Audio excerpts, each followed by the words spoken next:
আসসালামু আলাইকুম, সবাই কেমন আছেন?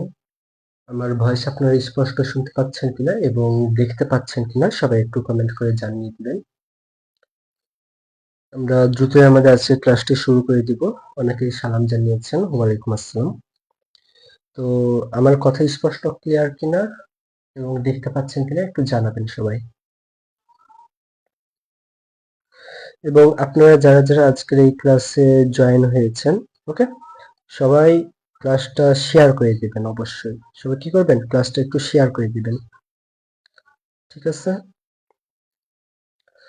আমরা দ্রুতই আমাদের আজকের ক্লাসটি শুরু করে দিব। সো সবাই একটু দ্রুত ক্লাসটা শেয়ার করে দিবেন।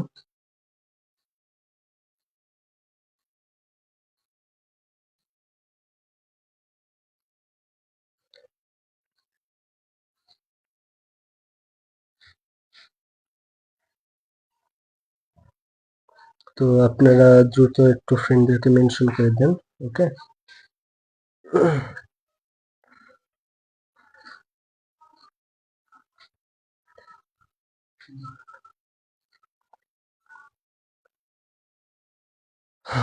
রোজ আয়েশা বলতেছে অল ক্লিয়ার। ঠিক আছে, আপনারা সবাই একটু খাতা কলম নিয়ে রেডি হয়ে যাবেন। আমরা আজকে সাধারণ বিজ্ঞানের একটা অধ্যায়, সেটা হচ্ছে দেখতে হলে আলো চাই, এই অধ্যায়টা নিয়ে আলোচনা করব। এখানে আমাদের মূলত দর্পণ নিয়ে আলোচনা করা হবে এবং আমাদের যে চোখের যে জ্যোতি বা যে চোখের যে চশমা আমরা ব্যবহার করি, এগুলো বিষয় নিয়ে আলোচনা করা হবে আজকের এই ক্লাসে। নিভা বলতেছে সুন্দর ভাইয়া কেমন আছেন? জি আলহামদুলিল্লাহ ভালো আছি। আপনারা সবাই কেমন আছেন? আর আপনারা যারা যারা জয়েন করেছেন আপনারা একটু প্রত্যেকে ক্লাসে রিয়াক্ট করে দিবেন। ঠিক আছে, ক্লাসটাতে রিয়াক্ট করে দিবেন এবং ফ্রেন্ডদের মেনশন করে দিবেন। তাহলে আমরা জাস্ট আর 1 মিনিটের ভেতরে আমাদের আজকের ক্লাসটি শুরু করে দিব। আমরা জাস্ট 1 মিনিটের ভেতরে আমাদের আজকের ক্লাসটি শুরু করে দিব। ওকে,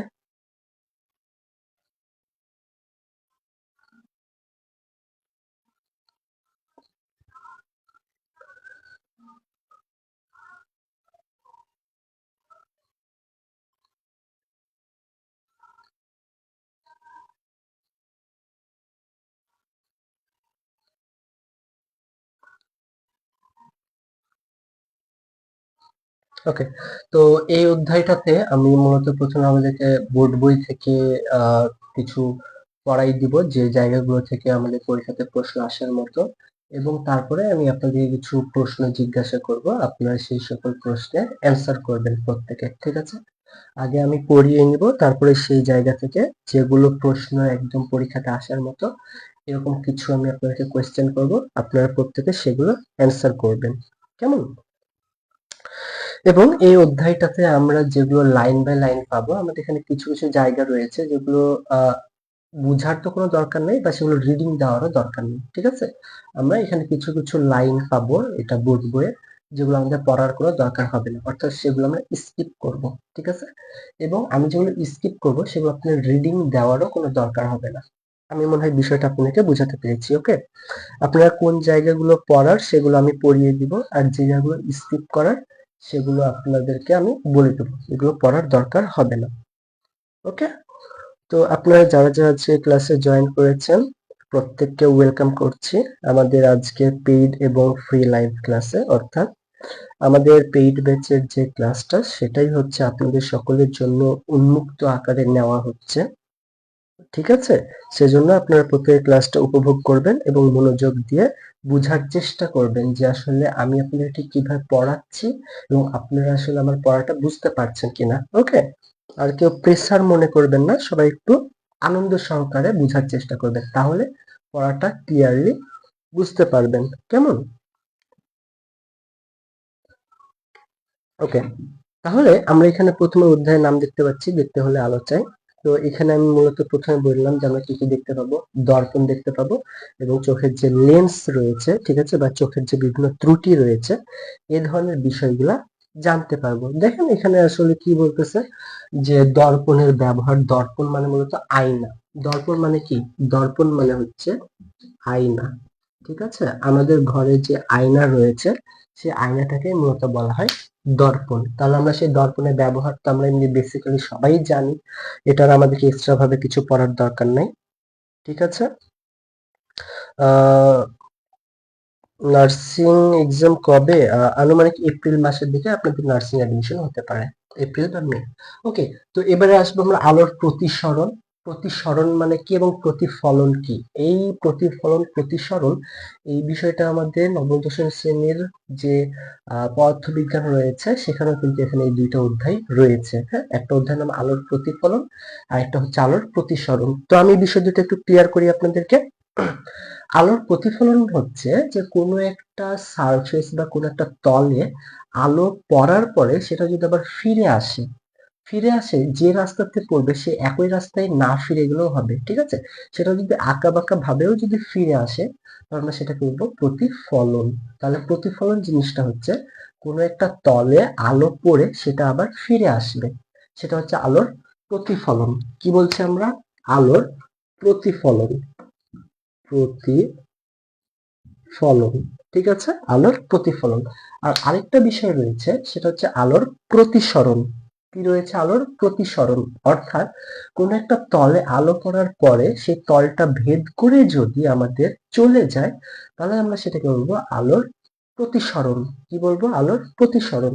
যেমন একটা যদি এক্সাম্পল দিই আপনাদেরকে, আলোর প্রতিফলন যদি আমরা বলি, দেখা গেল যে আপনি কোনো একটা দেওয়ালে বা কোনো একটা কিছুতে আপনি যদি আলো ফেলেন বা দেখা গেলো আপনি একটা আয়নার উপর যদি টর্চ লাইটের যদি আলো ফেলেন তাহলে দেখবেন যে সেই আলোটা কিন্তু প্রতিফলিত হয়ে আবার ফিরে আসছে আপনার দিকে। তাহলে কি আলোটা কি ভেতরে কি প্রবেশ করলো? ওই দেওয়াল বা আয়না বা এই দর্পণের ভেতরে কি প্রবেশ করলো? করলো না। কি হলো? আবার ফিরে আসলো। তাহলে এইটা আমাদের হবে আলোর প্রতিফলন। কি হবে? প্রতিফলন। এবং আরেকটা বিষয় কি? প্রতিসরণ। আমরা পুকুর তো সবাই দেখেছি, তাই না? পুকুরে যখন সূর্যের আলো পড়ে, ঠিক আছে, পুকুরে যখন সূর্যের আলো পড়ে সেই আলোটা কি আবার উপরে কি ফিরে আসে? না। কি হয়? একদম পানির ভেতরে চলে যায়। তাহলে কি বায়ু ছিল একটা মাধ্যম, অর্থাৎ আমাদের যে পরিবেশে কি রয়েছে? বায়ু বা বাতাস। তো এটা হচ্ছে একটা বায়ু মাধ্যম এবং নিচে যেটা রয়েছে সেটাকে আমরা বলবো পানি মাধ্যম। কি? বায়ু মাধ্যম থেকে যখন পানি মাধ্যমে আলোটা যাচ্ছে সেটা আমাদের প্রতিসরণ হচ্ছে, অর্থাৎ আলোটা ভেতরে প্রবেশ করছে। তাহলে আমি আবার রিপিট করছি, অনামিকা বলতেছে আরেকবার বুঝান। ওকে, তাহলে প্রতিফলন বলতে বোঝায় যেটা আলো কোনো একটা তলে পড়ে আবার সেটা ফিরে আসবে। সাপোজ আপনার সামনে যে আয়না রয়েছে, তাই না? আমরা তো সবাই তো ড্রেসিং টেবিলে তো সবাই তো আয়না আছে আমাদের। তো আমরা সেই আয়নাতে যদি টর্চ লাইট ফেলি ওই গ্লাসটা ভেদ করে কি আলো কি ভেতরে চলে যায়? না, যায় না। কি হয়? সেটা আবার ফিরে আসে, তাই না? সেটা আবার ফিরে আসে। তাহলে এটাকে মূলত আমরা বলবো আলোর প্রতিফলন। আলোর প্রতিফলন অর্থাৎ আলোটা যদি ফিরে আসে। সাপোজ আমরা সবাই কিন্তু মিরর সেলফি তুলেছি, তাই না? মিরর সেলফি বা এই তো এইভাবে আমরা ধরতে অনেক তো সেলফি তো তুলেছি। তখন কারো মোবাইল যদি ফ্ল্যাশ অন থাকে, মোবাইলের যে ফ্ল্যাশ, হ্যাঁ, এটা যদি অন থাকে তাহলে সেটা দেখবেন যে ছবিটা কিন্তু ক্লিয়ার আসে না। কি হয়? ছবি যেটা আমরা তুলছি সেটা কিন্তু আলো আলো হয়ে থাকে, তাই না? আলো হয়ে থাকে। এটা কেন হয়? এটা হচ্ছে প্রতিফলন। গ্লাসে যে আলোটা গেল সেটা কিন্তু আবার মোবাইলের দিকে ফিরে আসছে, মোবাইলের ক্যামেরায়। সেই জন্য ওই জায়গাটাতে কিন্তু আমাদের আলো হয়ে থাকে। ঠিক আছে, তাহলে এইভাবে আমরা বুঝতে পারবো যে হ্যাঁ, এটা হচ্ছে আমাদের আলোর প্রতিফলন। ঠিক আছে, আলোর প্রতিফলন। এবার আমাকে বলেন যে ক্লিয়ার কিনা। আলোর প্রতিফলনটা কি এবারে বুঝতে পেরেছেন যে আমরা আসলে আলোর প্রতিফলনটা কিভাবে হচ্ছে? সবাই আমাকে একটু বলেন। সবাই আমাকে একটু বলেন যে আলোর প্রতিফলনটা বুঝতে পারলেন কিনা। দ্রুত সবাই একটু রেসপন্স করেন। তাহলে আমরা উদাহরণ কি বললাম? আমরা যদি মিরর সেলফি যদি তুলতে যাই তাহলে সেখানে কি হয়? আমাদের যখন ফোনে যখন ফ্ল্যাশ লাইট যখন অন থাকে তখন সেটা কিন্তু আবার রিফ্লেক্ট করে আবার ফোনের ক্যামেরাতে চলে আসে, সেই জন্য ওই জায়গাটা দেখবেন সাদা হয়ে থাকে। ঠিক আছে, ছবিটা দেখতে খুব একটা ভালো দেখা যায় না, অনেক খারাপই দেখা যায় বলা চলে। সো এটা, হ্যাঁ, হালিমা বলতেছে প্রতিবিম্ব গঠিত হয়। এবং প্রতিসরণ কি বললাম? যেটা পানির ভেতরে চলে যায় যে সূর্যের আলোটা সেটা কি উপরে কি ফিরে আসে? রিফ্লেক্ট হয়? হয় না। তাহলে সেটা আমাদের কি হলো? আলোর প্রতিসরণ। তাহলে আমরা মনে রাখবো যে আমাদের যে পরিবেশ এটা হচ্ছে বায়ু মাধ্যম এবং পুকুরে যে আলোটা চলে গেল ওটা হচ্ছে পানি মাধ্যম। তাহলে বায়ু মাধ্যম থেকে পানি মাধ্যমে আলোর কি হয় বলেন তো? প্রতিফলন নাকি প্রতিসরণ? সবাই একটু আমাকে বলেন তো কি হয়। জুই বলতেছে আমার কাজিন আপনাকে উঁকি মেরে বলে আপনি গ্লাস পরে আছেন, দেখে আপনি নাকি বেশি পড়ালেখা করেন তার জন্য ইউজ করেন। আচ্ছা।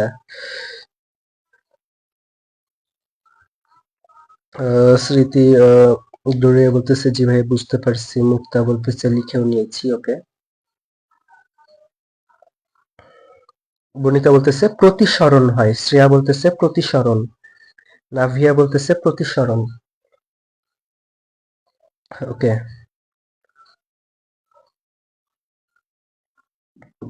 আকাশ বলতেছে প্রতিসরণ, ওকে।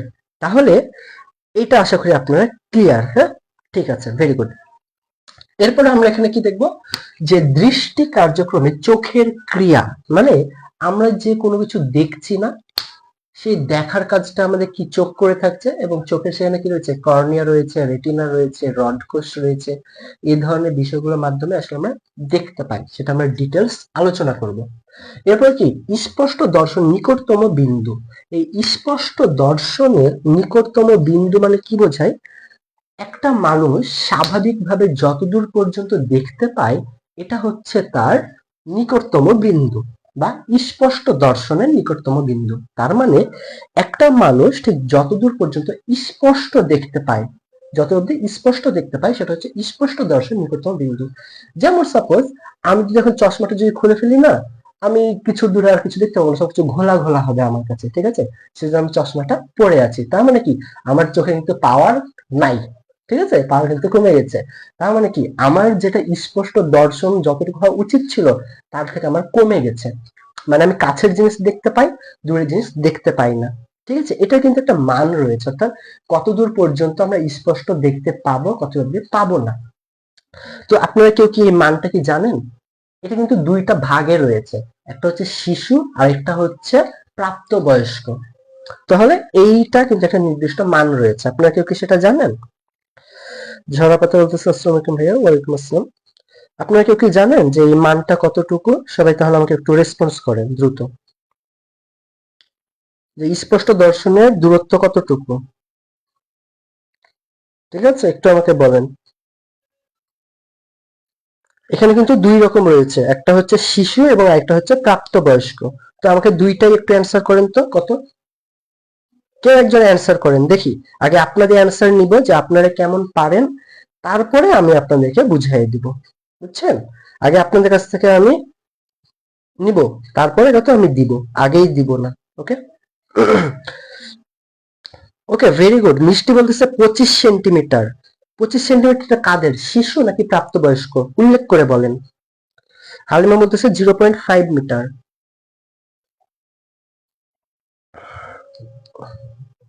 আমাকে একটু রেসপন্স করেন তো। তানহা বলতেছে 25 সেন্টিমিটার। অনামিকা বলতেছে না ভাইয়া জানি না।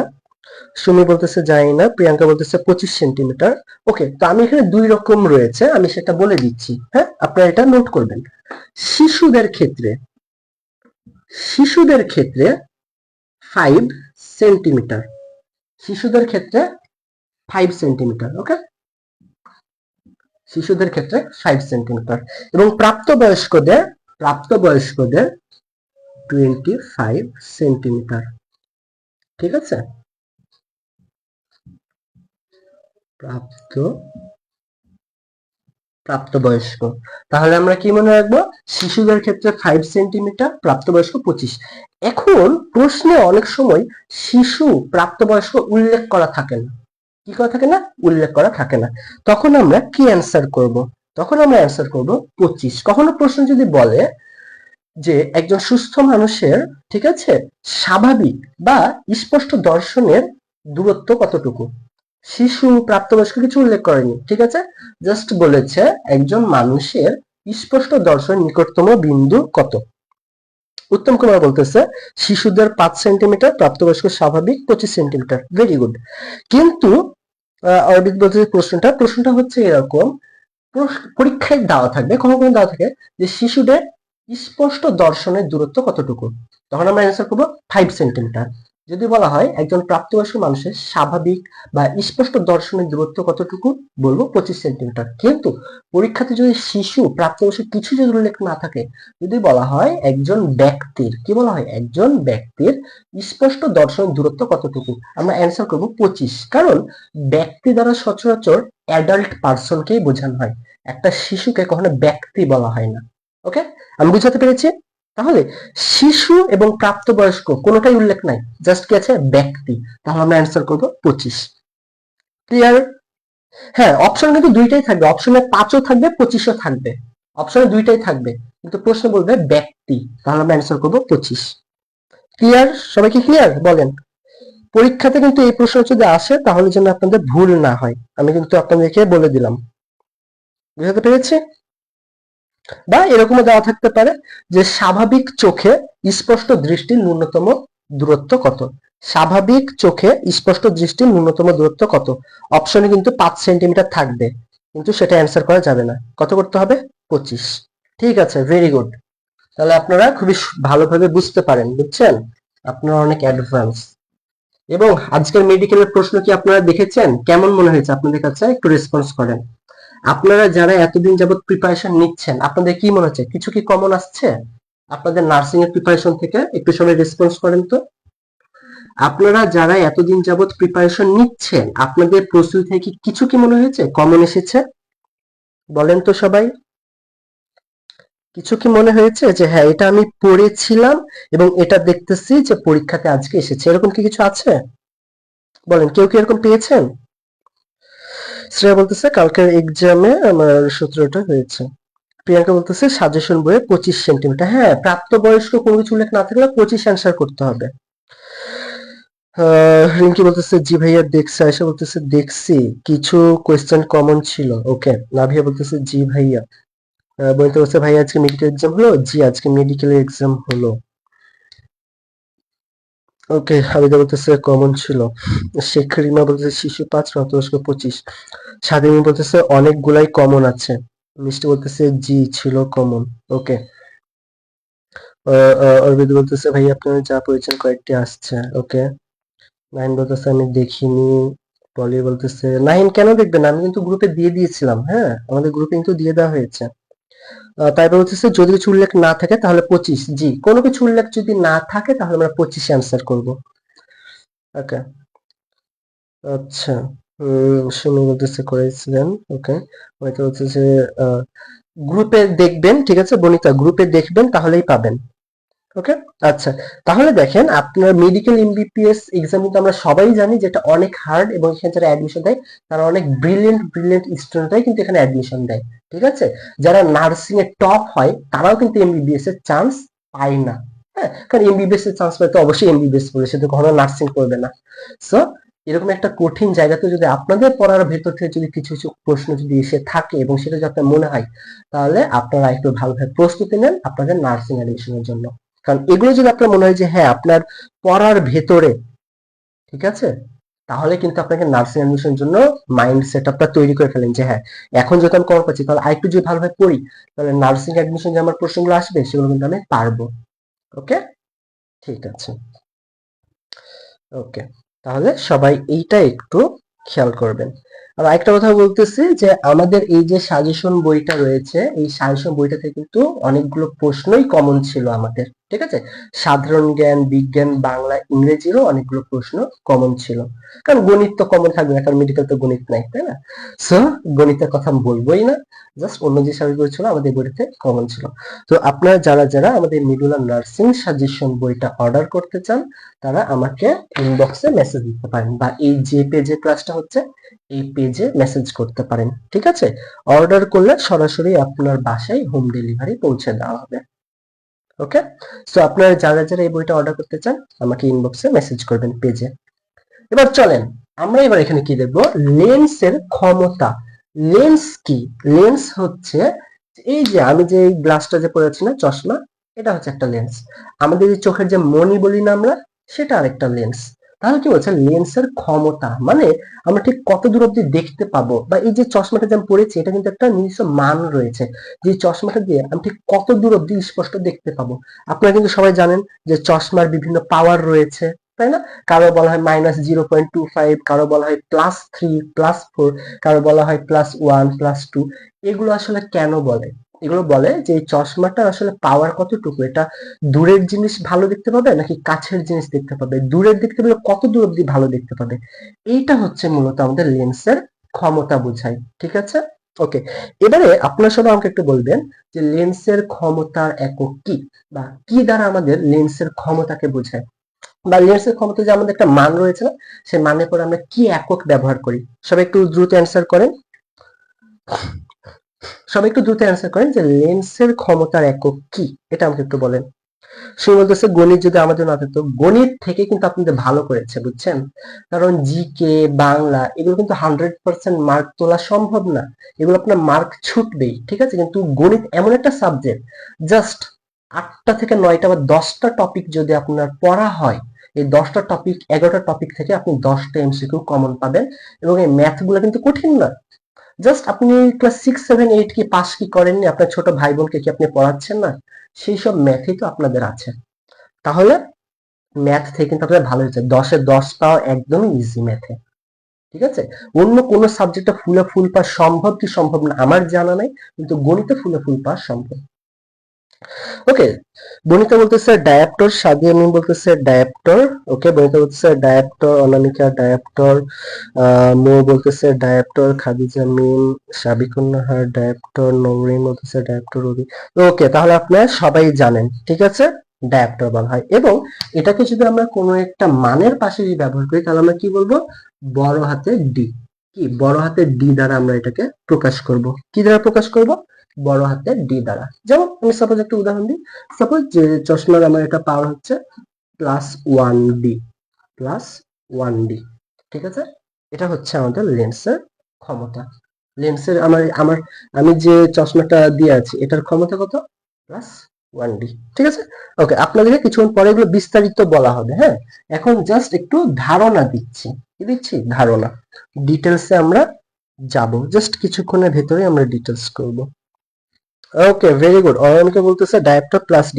না, সব সময় কিন্তু +D হবে না, -Dও কিন্তু হয়। সো প্লাস কথাটা উল্লেখ করা যাবে না, শুধু ডি। ঠিক আছে, মাইনাসও কিন্তু হয়, প্লাসও হয়, দুই রকমই হয়। এটা আমি আপনাকে পড়াবো। হ্যাঁ, লেন্সের ক্ষমতা পজিটিভ হয়, নেগেটিভও হয়, সেখানে +D বলা যাবে না, শুধু ডি, শুধু ডি। ওকে, আচ্ছা। এরপর এখানে কি বলতেছে? চোখের ত্রুটি সৃষ্টির কারণ। আমাদের বিভিন্ন কারণে কিন্তু চোখের ত্রুটি হয়, মানে কি আর কি, আমরা চোখে ঝাপসা দেখি বা কম দেখি, তাই না? এটা বিভিন্ন কারণে হতে পারে। ওকে, বিভিন্ন কারণে আমাদের এটা হতে পারে। তার ভিতরে একটা খুবই কমন এই জেনারেশন, সেটা হচ্ছে মোবাইল বা কম্পিউটার চালানো। ঠিক আছে, কারণ কি মোবাইল বা কম্পিউটার থেকে যে অতি বেগুনি রশ্মি আসে সেটা কিন্তু আমাদের চোখের জন্য অত্যন্ত খারাপ। ওকে, এবং আমাদের প্রত্যেকেরই আসলে উচিত যে এই ব্লু রে ব্যবহার করা, এই চশমা, ঠিক আছে, অর্থাৎ যে সকল চশমাগুলো ব্লু রে প্রোটেক্ট করে সেই সকল চশমাগুলো আমাদের ইউজ করা উচিত, তবে আমরা কয়েকজন করি। তো এই জেনারেশন বর্তমানে, হ্যাঁ, অনামিকা বলতেছে আপনার, আমি তো একটু আগে বললাম, হ্যাঁ, +1D আমার চশমা। আগে ছিল হচ্ছে -0.25, আগে আমার কত ছিল জানেন? -0.25, এইটা হচ্ছে আমার আগের ছিল। তারপরে এই এই পাওয়ারটা ব্যবহার করতে করতে আমার মনে হচ্ছে না, এই পাওয়ারটা ব্যবহার করেও দূরের জিনিস স্পষ্ট দেখতে পাচ্ছি না, আমার একটু বাড়ানো দরকার, তখন গিয়ে এটা আবার বাড়ানো হয়েছে। ঠিক আছে, ওকে।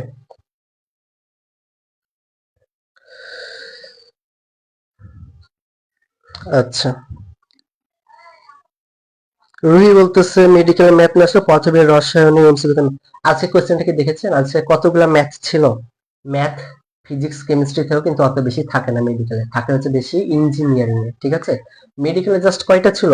আমার দেখার মতো সম্ভবত 2টা কি 3টা ছিল, এবং কিছু কেমিক্যাল রিয়াকশন ছিল, যেখানে আপনাকে রিয়াকশনটা চিনতে হবে। হ্যাঁ, যেখানে একটা রিয়াকশন আছে, এটা কি ধরনের বা কি টাইপের রিয়াকশন, এই জাতীয় কিছু কোশ্চেন ছিল। ওকে, এবং এখান থেকে কিন্তু খুব বেশি জটিল কিছু ম্যাথ। আচ্ছা, এবারে তাহলে আমরা চোখের ত্রুটি বুঝতে পারলাম। লেন্স ব্যবহার করে চোখের ত্রুটি সংশোধনের উপায় মানে কি? এই যে আমরা লেন্স ব্যবহার করছি না, চশমা, যে কি চোখের ত্রুটি সংশোধন করতেছি। ওকে, আচ্ছা। ইসরাত বলছে কি হলো দেখা যায় না, তো সবই তো ঠিক আছে, তাই না? আচ্ছা, এবার চোখের প্রতি যত্ন নিব, এই ধরনের এক্সেট্রা এক্সেট্রা। আমরা কিছু এখানে আনইম্পর্টেন্ট বিষয় আছে যেটা আমাদের অ্যাডমিশনের জন্য টোটালি দরকার নেই, এই জায়গাগুলো আমরা স্কিপ করবো। এবারে চলেন আমরা জাস্ট ধারণা পেলাম, এখন আমরা ডিটেলসে যাব। এবারে এখানে বলছে আয়না বা দর্পণের ব্যবহার। আয়না কোথায় কোথায় ব্যবহার হয়, এটা আসলে আমাদের জেনারেল নলেজের ব্যাপার, ঠিক আছে। এটা আমরা জেনারেলি সবাই জানি যে আমাদের আসলে আয়না বা দর্পণ কোথায়। যেমন যারা বাইক চালায়, কার ড্রাইভিং করে, বাস, ট্রাক, দেখবেন দুই সাইডে কিন্তু বড় বড় কি রয়েছে, আমাদের দর্পণ বা গ্লাস রয়েছে। তারপর ড্রাইভারের সামনে একটা গ্লাস রয়েছে, তাই না, অটো আলাদের সামনে দেখবেন যে গ্লাস রয়েছে। তো আসলে এগুলো পড়ানোর বা বোঝানোর মতো এটা কিছুই না, এটা আমরা জাস্ট এমনি নর্মালি সবাই জানি। সো আমি এখানে দর্পণের ব্যবহার নিয়ে আপনাদের কিছু বলতেছি না, ওকে। যারা তো ফেব্রুয়ারি হচ্ছে মেডিকেল, বায়োলজি আর কেমিস্ট্রি বেশি আছে। আচ্ছা, অনেকে বলতে ভাইয়া মেডিকেলে কত পাস মার্ক? মেডিকেলে পাস মার্ক হচ্ছে 40, নার্সিং এও 40, দুইটাতেই সেম 40 পেলে পাস হবে। তবে মেডিকেল হচ্ছে নেগেটিভ মার্কিং আছে। সাপোজ মেডিকেল নেগেটিভ মার্কিং হচ্ছে 0.25, যেমন নার্সিং এ কি কোনো নেগেটিভ মার্কিং নাই। সাপোজ আপনি 100টা এমসিকিউ দাগাইলেন, আপনার সঠিক হলো ধরেন 70টা, আপনার সঠিক 70টা, আর 30টা আপনার ভুল, তাহলে আপনি কত মার্ক পাবেন জানেন? আপনি 70 পাবেন।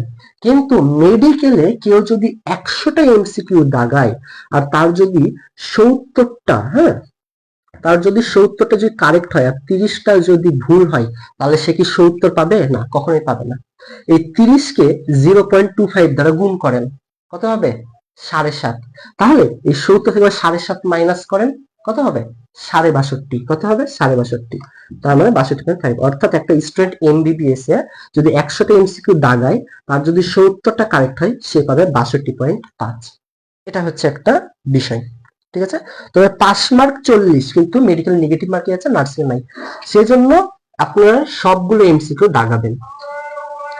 আপনারা যারা অ্যাডমিশন দিবেন, কেউ এমসিকিউ ছেড়ে আসবেন না, পারেন আর না পারেন, যেটা আপনার মনে হবে যে হ্যাঁ এটা উত্তর হতে পারে, দাগিয়ে দিয়ে চলে আসবেন নির্ভয়ে। হলে হবে, না হলে নাই, ঠিক আছে। ওকে, আমরা একটু আজানের বিরতি দিই, ঠিক আছে, কারণ আজানটা শুনতে হয়।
ওকে, সো এখন আমরা আমাদের ক্লাসে ফিরে যাব, ঠিক আছে? আসলে আজানের সময় কথা বা ক্লাস না নেওয়াটা একটু বেটার, আমরা জাস্ট 2 মিনিট একটু চুপ থাকলে এটা একটু ভালো হয়, ঠিক আছে? আচ্ছা, তাহলে দেখেন যে আমরা এখানে কি করবো, ড্রাইভিং করার জন্য আমরা দর্পণ ব্যবহার করি, এবং পাহাড়ি রাস্তাতে বা যারা পাহাড়ি অঞ্চলে থাকে তারা এটা ভালো জানে যে অনেক রাস্তা কিন্তু অনেক বেশি বাঁক থাকে, ঠিক আছে? বাঁকে কি হয়, প্রায় 90 ডিগ্রি মতো বাঁক, মানে কিছুই দেখা যায় না অপর সাইডে। তো এরকম বাঁকগুলোতে কি হয়, একটা বড় দর্পণ ব্যবহার করা হয় যেন অপর সাইড থেকে কোন গাড়ি আসছে কিনা সেটা ওই দর্পণে দেখা যায়। তাহলে পাহাড়ি অঞ্চলে আমাদের এই দর্পণটা ব্যবহার করা হয়।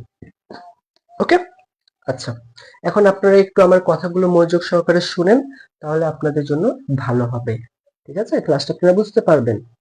তাহলে এখানে যে ধরনের বিষয়গুলো রয়েছে এগুলো আমরা স্কিপ করতে পারি, আমাদের কোনো দরকার নেই এগুলো অ্যাডমিশনের জন্য, ঠিক আছে?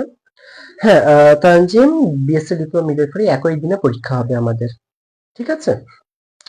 নার্সিং এ সেকেন্ড টাইম থার্ড টাইম আপনি যাই দেন এক্সট্রা কোনো মার্ক কাটে না, আপনি যেটা পাবেন সেটাই দেওয়া হবে, ঠিক আছে? না, নার্সিং মল্লিক এটা কখনোই কাটা হয় না, আপনাকে যে বলেছে সে আপনাকে ভুল তথ্য দিয়েছে, বুঝছেন?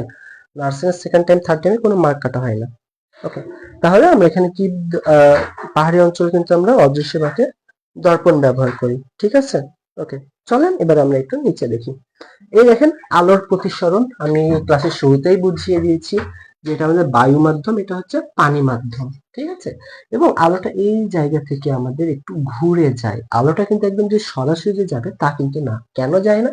কারণ এইখানে দেখেন এখানে কিন্তু পানির একটা তল রয়েছে, যখন কোনো জায়গাতে কোনো কিছু আপনার উম, ভেদ করার চেষ্টা করবে, প্রপারলি ভেদ করতে পারে না, কারণ সেখানে একটা বাধা রয়েছে।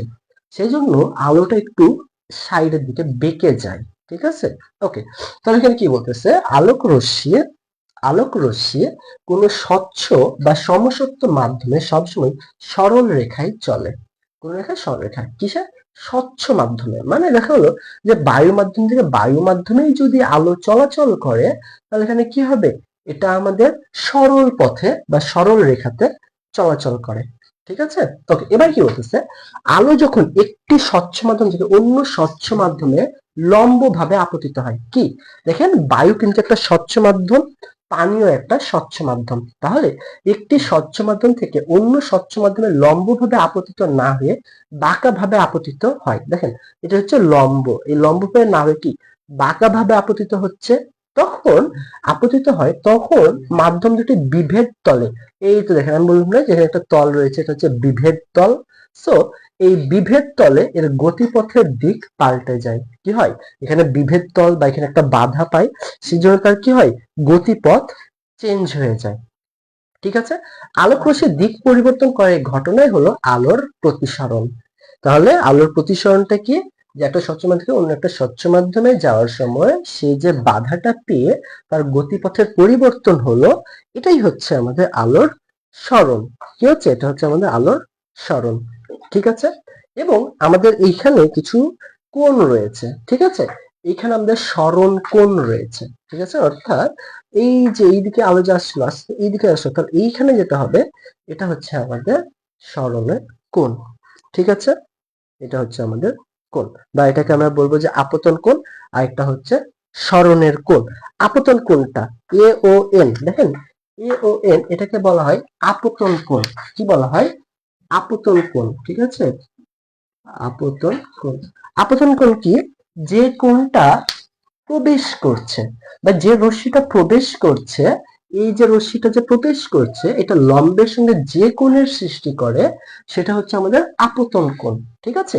এবং এটা বিভেদ তল ভেদ করার পরে যে দিকে চলে যায় আমাদের আলোক রশ্মিটা, সেটা অর্থাৎ এই যে রশ্মিটা এইটা এই লম্বের সঙ্গে যে কোণ উৎপন্ন করে, এই যে কোণটা উৎপন্ন করলো এটাকে আমরা বলবো প্রতিসরণ কোণ।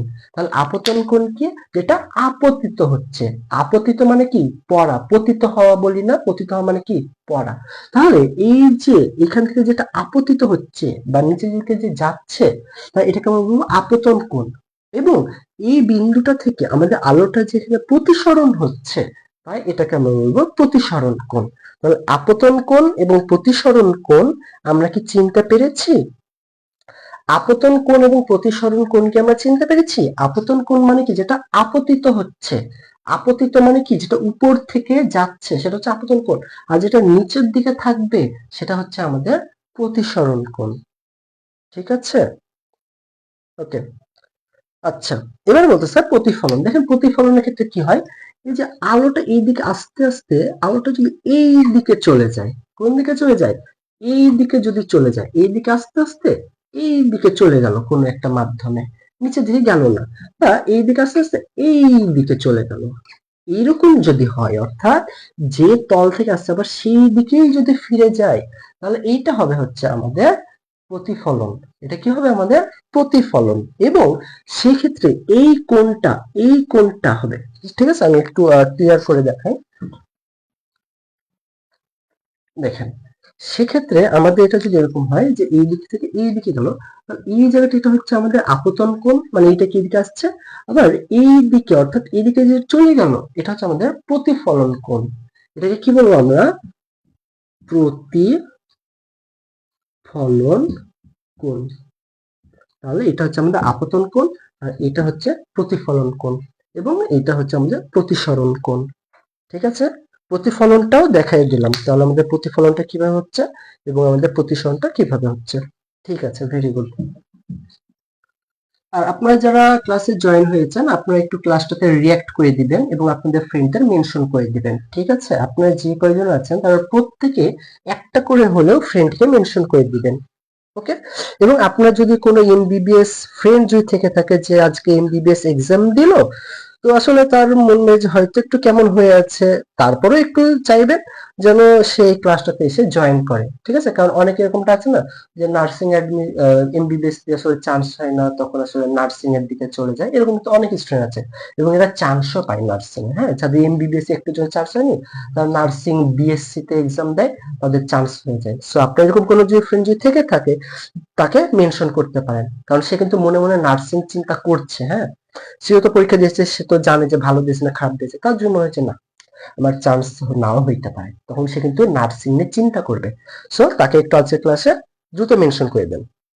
আরেকটা বলতেছে আপতন কোণটা, আরেকবার আপতন কোণ মানে হচ্ছে যে কোণটা আপতন বা আপতিত হয়, মানে কি, একটা তল থেকে আরেক দিকে যখন আলোটা পৌঁছায়, সাপোজ সূর্য থেকে যে আলোটা আসছে না, পুকুরে পানিতে সূর্য থেকে যে আলোটা আসছে, এই সূর্যের আলোটা অর্থাৎ এইটা, এখানে হচ্ছে আমাদের সূর্য রয়েছে, কি রয়েছে, সূর্য। হ্যাঁ, এইখান থেকে আলোটা আসছে, এই যেটা আলোটা সূর্য আমাদেরকে দিচ্ছে, এইটা হচ্ছে আমাদের আপতন কোণ, আর এইটাকে বলবো আমরা আপতন রশ্মি। কি বলবো আমরা, এটা হচ্ছে আমাদের আপতিত রশ্মি এবং এটা হচ্ছে আমাদের আপতন কোণ। ঠিক আছে, অর্থাৎ যেটা পড়ে এবং একটা সারফেসে এটা বাধা পেয়ে যখন সরে যায়, সেটাকে আমরা বলবো প্রতিসরণ কোণ। তাহলে আপতন কোণ কোনটা, যেটা আমাদের সূর্য থেকে চলে আসছে, যেটা আমাদের সূর্য অর্থাৎ এই সূর্য থেকে আমাদের যে আলোটা আসছে, এটা হচ্ছে আমাদের আপতন কোণ। ক্লিয়ার, বুঝাতে পারছি, বুঝাইতে পারছি আপনাদেরকে? ওকে, সূর্যটা কি সুন্দর হয়েছিল? সূর্যটা অতটা সুন্দর হয়নি, বুঝছেন, আমি কিন্তু ড্রয়িং পারি না, তবে আপনারা যারা নার্সিং এডমিশন দিবেন আপনাদের কিন্তু ড্রয়িং এর হাত সুন্দর থাকতে হবে, কারণ নার্সিং এ অ্যানাটমি রয়েছে, মাইক্রোবায়োলজি রয়েছে, এই সকল সাবজেক্ট কিন্তু ড্রয়িং এর উপরে হিউজ মার্ক। আপনি পরীক্ষাতে ড্রয়িং আঁকলেই টিচার আপনাকে ফেল করাতেই চাইবে না, চাইবে যে যেহেতু এত সুন্দর ড্রয়িং করছে, হ্যাঁ, বোনের, তারপর হচ্ছে স্কালের, হার্টের, যখন আপনি কি করবেন ড্রয়িং করবেন হেবি সুন্দর করে, টিচার আপনাকে অটোমেটিক পাস করিয়ে দিবে। সো আপনারা যারা আমার মতো এত খারাপ ড্রয়িং করেন না, যারা ভালো ড্রয়িং করেন, তাদের জন্য কিন্তু নার্সিং একটা প্লাস পয়েন্ট। বুঝছেন, নার্সিং এ কিন্তু আপনাদের ড্রয়িং আঁকতে হবে সুন্দর করে পরীক্ষাতে, তাহলে টিচার মার্ক দিয়ে দেবে। ঠিক আছে, সেজন্য আপনারা যারা ড্রয়িং পারেন না, আপনারা এখন থেকে চাইলে স্কাল, বোন, হার্ট, লাংস, এগুলো আপনার ড্রয়িং বাসায় একা একা প্র্যাকটিস করবেন।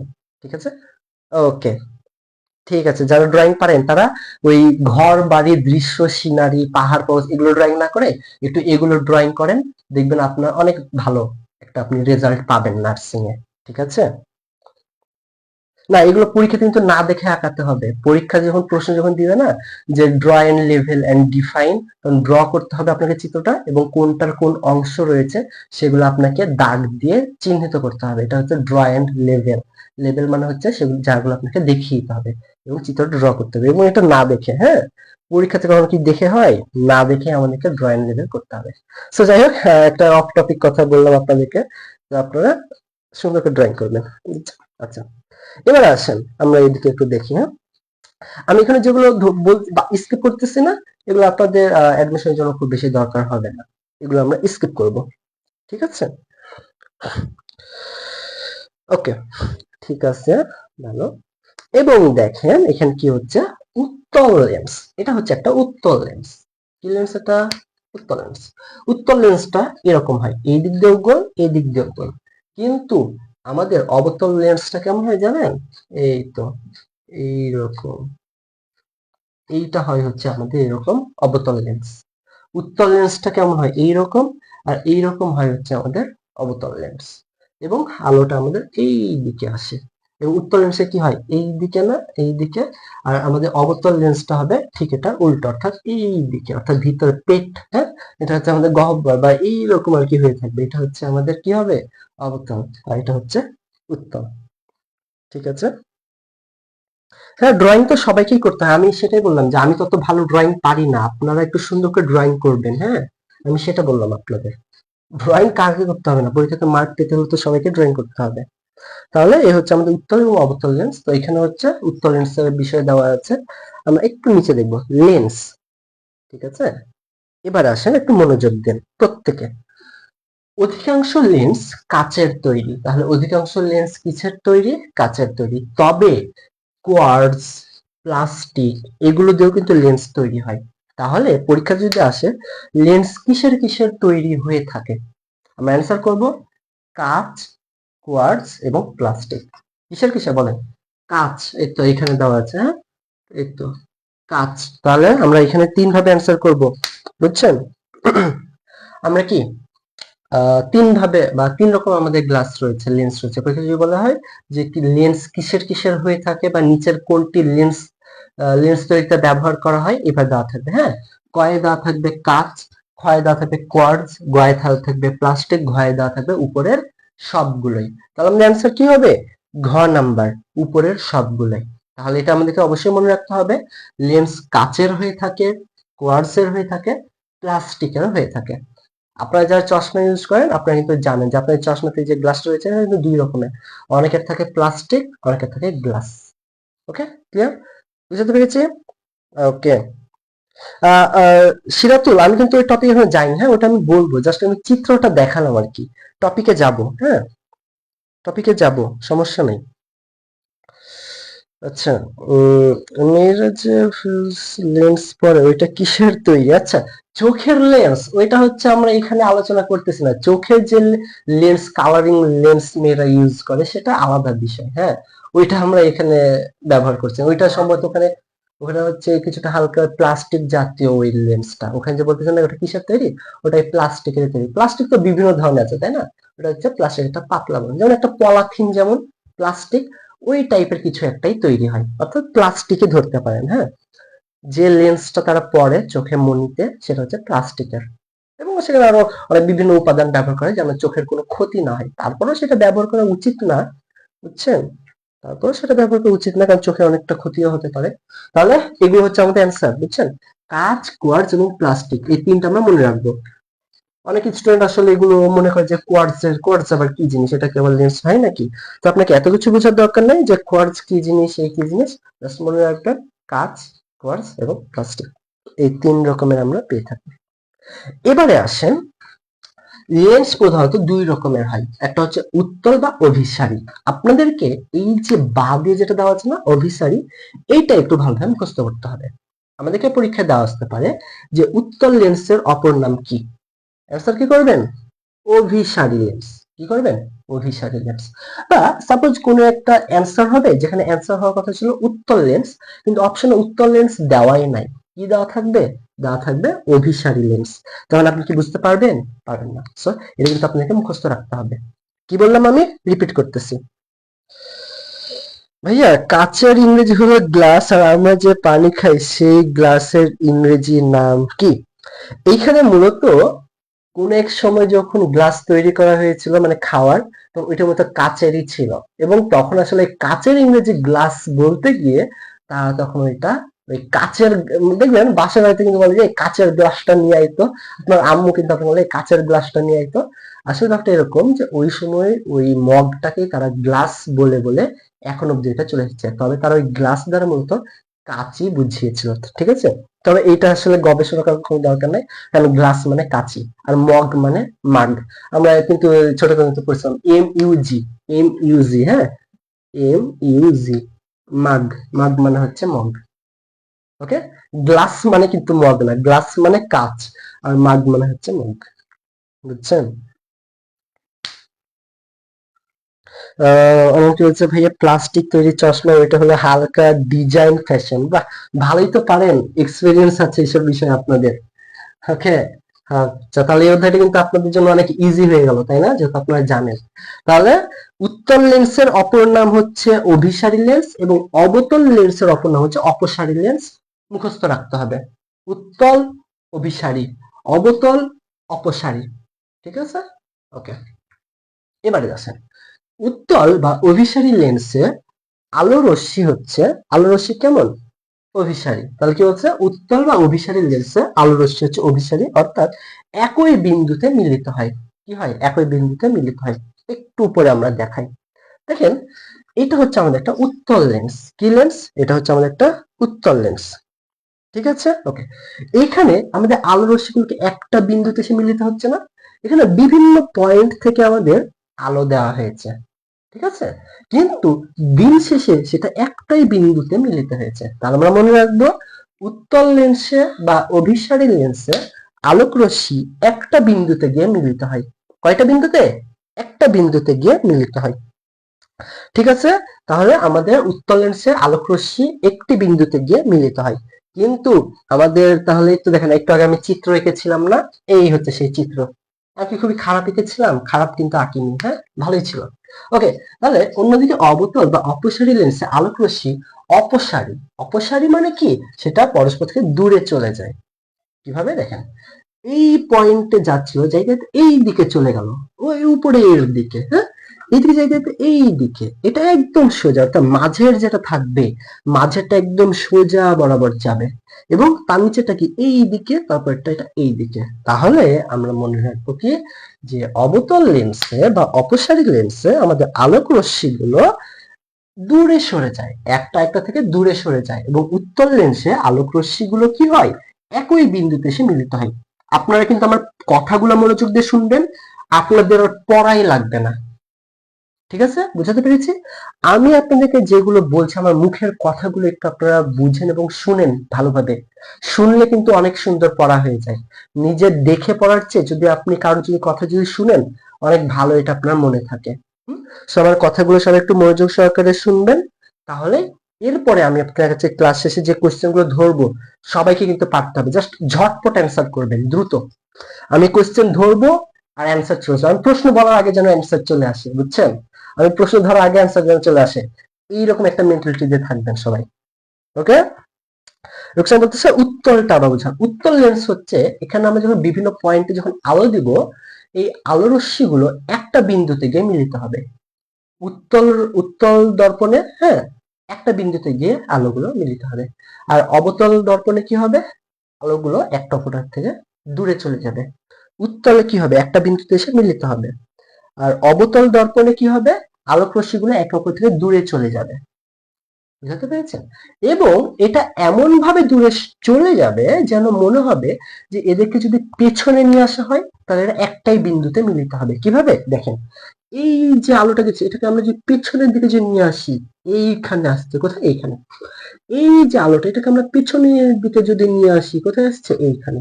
পেছনের দিকে নিয়ে আসলে এইখানে, পেছনের দিকে নিয়ে আসলে এইখানে, পেছনের দিকে নিয়ে আসলে এইখানে। তাহলে অবতল দর্পণের আলোগুলো এমন ভাবে একে অপর থেকে দূরে যায় যেন এগুলোকে যদি আমরা পেছনের দিকে কল্পনা করি, তাহলে এরা একটাই বিন্দুতে মিলিত হবে। কোথায়? পেছনে, দর্পণের পেছনে। এবং উত্তল দর্পণে কি হয়, সামনে। উত্তল দর্পণে সামনে, এবং অবতল দর্পণে মনে হবে, এটা কিন্তু আসলে হয় না, মনে হয় যে তারা পিছনের দিকে একত্রে মিলিত হবে। বুঝাতে পেরেছি? বুঝাতে পেরেছি? ক্লিয়ার সবাই? আমি একবার রিপিট করছি। উত্তল দর্পণে সকল আলোক রশ্মি দর্পণের সামনে একটা বিন্দুতে মিলিত হয়। অবতল দর্পণে আলোক রশ্মিগুলো এমন ভাবে দূরে চলে যায় যেন মনে হবে যে এরা পেছনের দিকে একটি বিন্দুতে মিলিত হচ্ছে। এটা হচ্ছে আমাদের অবতল দর্পণ। আমার কথা ক্লিয়ার নাকি ভেজাল আছে? সব একটু অ্যান্সার করেন। কথা কি ক্লিয়ার না ভেজাল আছে? বলেন, কথা কি ক্লিয়ার না ভেজাল আছে? রুহি বলতেছে ক্লিয়ার, সাদিয়া বলতেছে জি ক্লিয়ার, ঋতু বলতেছে জি ভাইয়া। আগামীকালকে ক্লাসে কি ফুল মার্ক পাওয়া যাবে বলেন তো? আবিদা বলতেছে জি ক্লিয়ার। ওকে, আজকে যেটা ক্লাস নিচ্ছে আগামীকাল কিন্তু এক্সাম, হ্যাঁ সবাইকে ফুল মার্ক পাইতে হবে। এখন যেভাবে বলতেছেন যে জি ভাইয়া বুঝছি, পরীক্ষাতে সেটা দেখাইতে হবে যে হ্যাঁ আসলেই বুঝেছেন কিনা। ওকে, আচ্ছা। অনামিকা, উত্তল বা অভিসারী লেন্স হলো যে বিন্দু একটা মাত্র বিন্দুতে মিলিত হয় তাকে উত্তল বা অভিসারী লেন্স বলে। অবতল বা অপসারী লেন্সে হলো যেটা মিলিত হয় না, ভিন্ন ভিন্ন দিকে প্রতিসরিত হয় তাকে অবতল বা অপসারী বলে। এর একটা কথা মনে রাখবেন, অবতল লেন্সে যেটা পিছনের দিকে মনে হবে যেটা একটা বিন্দুতে মিলিত হচ্ছে। খুবই সুন্দর লিখেছেন অনামিকা, ভেরি গুড। ওকে, তাহলে সবাই বুঝতে পেরেছেন। সো আমি দুইটা চিত্র কিন্তু আপনাদেরকে বুঝাই দিলাম, হ্যাঁ। আচ্ছা, এরপরে আমরা এখানে আমি যে ধরনের বিষয়গুলো বললাম এখানে সেগুলো মূলত লেখা আছে, এবং এখানে কয়েকটা বিষয় আছে যে ফোকাস দূরত্ব, ঠিক আছে। এখান থেকে আমাদের হালকা পাতলা কিছু ম্যাথমেটিক্যাল আসতে পারে। যেমন একটা বিষয় এখানে আমি একটু বলি।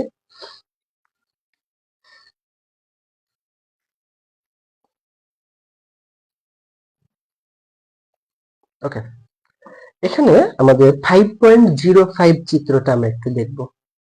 5.05, ঠিক আছে। এই দেখেন, এটা হচ্ছে 5.05, এইটা হচ্ছে আমাদের একটা চিত্র। চিত্রটা একটু ভালোভাবে সবাই আমরা খেয়াল করব। এইটা হচ্ছে চিত্র সিনারিও, অর্থাৎ একটা উত্তল লেন্স, এখানে আলোগুলো দেখানো হয়েছে, এবং এইখান থেকে এইখানে একটা দূরত্ব রয়েছে, এইখান থেকে এইখানে এবং এইখানে একটা দূরত্ব রয়েছে। আমরা এই বিষয়গুলো একটু দেখবো এখন। ওকে, আচ্ছা, এবারে আসেন, দেখেন এবার চিত্রে 5.05 চিত্রে, হ্যাঁ যে চিত্রটা আমরা দেখালাম সেটা কি একটা উত্তল লেন্স। কি লেন্স? এটা হচ্ছে একটা উত্তল লেন্স। এই লেন্সের মাঝখানে মোটা বা প্রান্ত, এই লেন্সের মাঝখানে মোটা ও প্রান্ত সরু। মানে কি বলছে, এই দেখেন, এইটা যদি আমাদের একটা চিত্র হয়, মাঝখানটা কি মোটা না, আর প্রান্তটা কি সরু, অর্থাৎ এইরকম এইরকম। তাহলে কি বলছে, এটা যে মিডল পয়েন্ট এটা হচ্ছে মোটা, এবং দুই প্রান্ত কি আমাদের সরু, সেটাই এখানে বলা হচ্ছে। তাই এটিকে কখনো কখনো স্থূল মধ্য লেন্সও বলা হয়। তাহলে আমরা কিন্তু এখানে আরেকটা নাম পেয়ে গেছি, হ্যাঁ। উত্তল লেন্স আরেকটা নাম হচ্ছে স্থূল মধ্য। স্থূল মানে কি মোটা। আমরা বিএমআই পড়ার সময় কিন্তু দেখছিলাম ওখানে কিউট কিউট ছবি দেওয়া ছিল, তাই না? যে ওখানে স্থূলকে কিন্তু দেওয়া ছিল এইরকম, হ্যাঁ। তো ওইটা হচ্ছে আমাদের স্থূল। তাহলে আমরা এখানে কি বলবো, স্থূল মানে হচ্ছে মোটা, মোটা, হ্যাঁ। তাহলে এইটাকে যেহেতু এটা মোটা হয়ে থাকে, তাই আমরা মনে রাখবো যে এটাকে স্থূল মধ্য লেন্স বলা হয়। তাহলে দেখেন মধ্য কেন বলছে, এটা মিডিল, এটার মিডিলটা স্থূল বা মোটা, তাই আমরা এটাকে বলবো স্থূল মধ্য লেন্স। তারপরে মনে থাকবে যে উত্তল লেন্সকে কি বলা হয়, স্থূল মধ্য। আর অবতল কি, অবতলে তো এরকম না, এই তো এরকম না, এরা কি পেটে তো ঢুকা, পেটটা তো আরো চাপা, মানে এর মাঝেটা একদম চিপা, হ্যাঁ। স্লিম, স্লিম যেটাকে বলা হয়, তাহলে এটা হচ্ছে স্লিম। অবতল লেন্স হচ্ছে স্লিম, হ্যাঁ। আর উত্তল লেন্স হচ্ছে স্থূল মধ্য। ওকে, আলোক রশ্মি উত্তল লেন্সের উত্তল পৃষ্ঠে আপতিত হয়। কোন পৃষ্ঠে? উত্তল পৃষ্ঠে, অর্থাৎ এই পৃষ্ঠে, ঠিক আছে। ওকে, এই লেন্স সমান্তরাল একগুচ্ছ আলোক রশ্মিকে কেন্দ্রীভূত বা অভিসারী করে কোনো একটি বিন্দুতে মিলিত করে। মানে কি, এই যে এইভাবে এইভাবে এইভাবে যে আলোগুলো যাচ্ছে, এগুলো কি হচ্ছে, এগুলো এই দিকে এসে একটা বিন্দুতে মিলিত হচ্ছে। তাই এখানে কি বলতেছে, যে আলোক রশ্মিকে কেন্দ্রীভূত বা অভিসারী করে কোনো একটি বিন্দুতে মিলিত করে। এই বিন্দুটি হচ্ছে লেন্সের ফোকাস বিন্দু। তাহলে যে বিন্দুতে এসে আলোগুলো মিলিত হবে আমি একটু দেখলাম না যে আলোগুলো মিলিত হচ্ছে। তো এই যে বিন্দুতে এসে মিলিত হবে, এটা হচ্ছে আমাদের ফোকাস বিন্দু। মানে আমি ওই জায়গাটা ফোকাস করছি। আমরা বলি না যে এই জায়গাটাতে ফোকাস করো, পড়ালেখায় ফোকাস করো, মানে আপনার চোখের দুইটা দৃষ্টি ঠিক পড়ার ওই জায়গাটা থাকবে। যেমন আমি যদি আপনাকে বলি এই জায়গাটা ফোকাস করেন, মানে কি আপনার দুইটা চোখ যেন ঠিক এই জায়গাটা থাকে, এই জায়গাতে, এই জায়গাতে যেন না থাকে। কোথায় থাকবে? এই জায়গাতে। তাহলে আপনি ঠিক যেই জায়গাটাকে কেন্দ্রবিন্দু ধরবেন বা যে জায়গাটা মিলিত হবে, সেটা হচ্ছে আমাদের ফোকাস বিন্দু। ফোকাস বিন্দু কি কখনো ভুল হবে? হুমায়রা বলতেছে ভাই আজকে আপনার শীত করে না।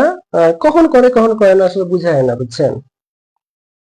ওকে, আমি তো ঘেমে গেছি রীতিমতো। আমার তো ঘেমে টেমে একদম অবস্থা খারাপ। হ্যাঁ, তাহলে দেখেন আমরা এখানে কি বলতেছি, কখনো ভুল করা যাবে না। হ্যাঁ, অর্থাৎ উত্তল লেন্সের সকল আলোক বিন্দু যে বিন্দুতে গিয়ে মিলিত হচ্ছে, আলোক রশ্মি, হ্যাঁ, উত্তল লেন্সের সকল আলোক রশ্মি যে বিন্দুতে গিয়ে মিলিত হচ্ছে, সেটা আমাদের কি বলেন? বলেন বলেন, সেটা কি বিন্দু? উত্তল দর্পণে সকল আলোক রশ্মি যে বিন্দুতে এসে মিলিত হয়, সেই বিন্দুটার নাম কি? সেটার নাম হচ্ছে আমাদের ফোকাস বিন্দু। কি বিন্দু? ফোকাস বিন্দু। ঠিক আছে, লেন্সের ফোকাস বিন্দু। এবং লেন্সের কেন্দ্র থেকে এই বিন্দুর দূরত্ব হচ্ছে ফোকাস দূরত্ব। কেন্দ্র কোনটা? এই যে এইটা হচ্ছে এটার কেন্দ্র। এই কেন্দ্র থেকে এত দূর যে তার দূরত্ব, এটাকে আমরা বলবো হচ্ছে ফোকাস দূরত্ব। ঠিক আছে, ওকে। কি এটা হচ্ছে আমাদের ফোকাস দূরত্ব। তাহলে কি বললাম দেখেন, এই যেটা হচ্ছে আমাদের ফোকাস বিন্দু এবং লেন্সের কেন্দ্র, এটা হচ্ছে লেন্সের কেন্দ্র। লেন্সের কেন্দ্র থেকে এই বিন্দুর দূরত্ব এখান থেকে এইখানে, এটা হচ্ছে আমাদের ফোকাস দূরত্ব।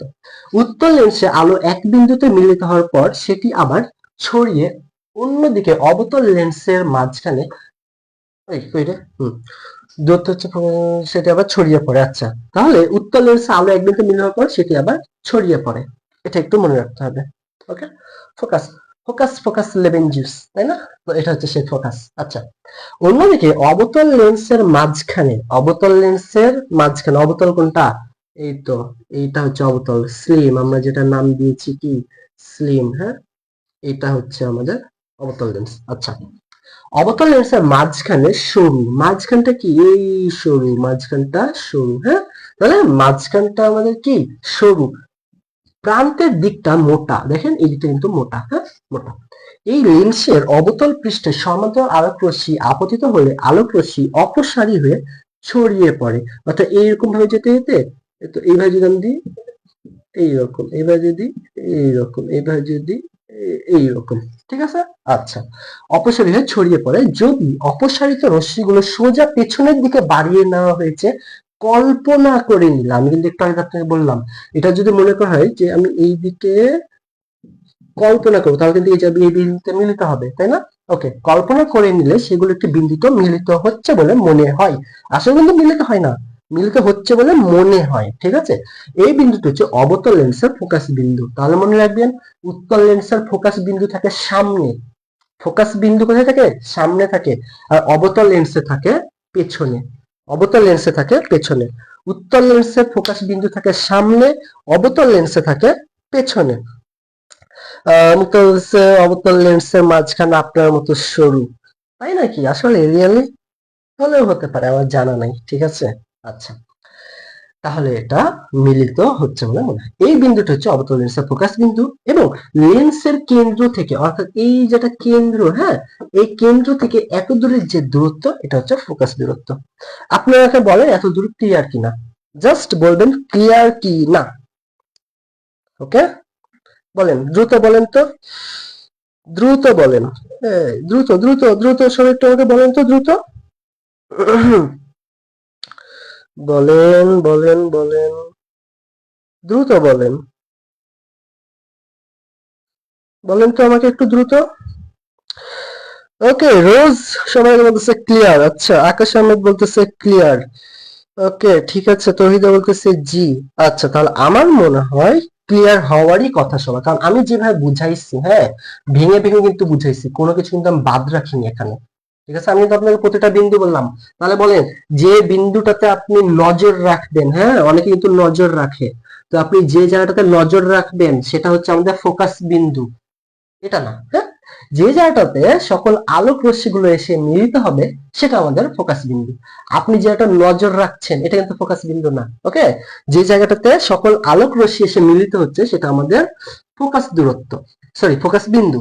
এবং এই যে আমাদের উত্তল দর্পণ বা অবতল দর্পণের যেটা মিডল পয়েন্ট, এই জায়গাটা থেকে ফোকাস বিন্দু দূরত্বকে আমরা বলবো ফোকাস দূরত্ব। এবং উত্তল দর্পণের ফোকাস বিন্দু বা ফোকাস পয়েন্ট যেটা আমরা বলি সেটা থেকে সামনে, অবতল দর্পণে থাকে পেছনে। Alright, clear? ঠিক আছে, খুবই সুন্দর। ওকে, এবারে আসেন, সাধারণত লেন্সের পৃষ্ঠগুলো যে গোলকের অংশ তার কেন্দ্রকে বক্রতার কেন্দ্র বলে, এবং লেন্সের দুই পৃষ্ঠের জন্য বক্রতার কেন্দ্র দুইটি। তাহলে লেন্সের দুই পৃষ্ঠের জন্য বক্রতার কেন্দ্র দুইটি, ঠিক আছে।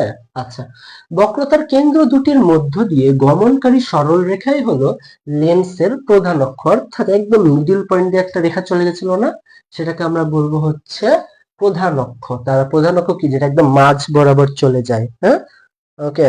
ক্লাসটা কত সময় হবে? ক্লাসটা আমাদের আর আধা ঘন্টার মতো হতে পারে, ঠিক আছে। রুহি বলতেছে 100 জন থেকে 54 জন কেন হলো?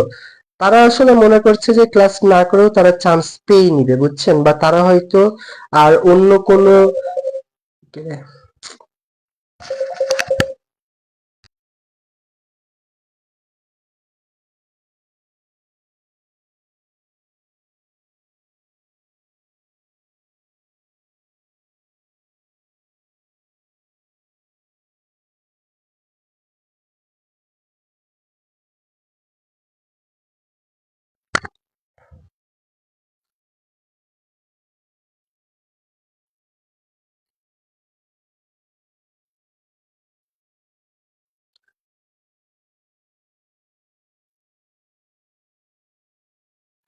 বুঝছেন, এরা আসলে হচ্ছে 14 ঘাটের পানি খাওয়া মানুষ, তো এদেরকে আপনি কখনো এক ঘাটে আটকে রাখতে পারবেন না, বুঝছেন।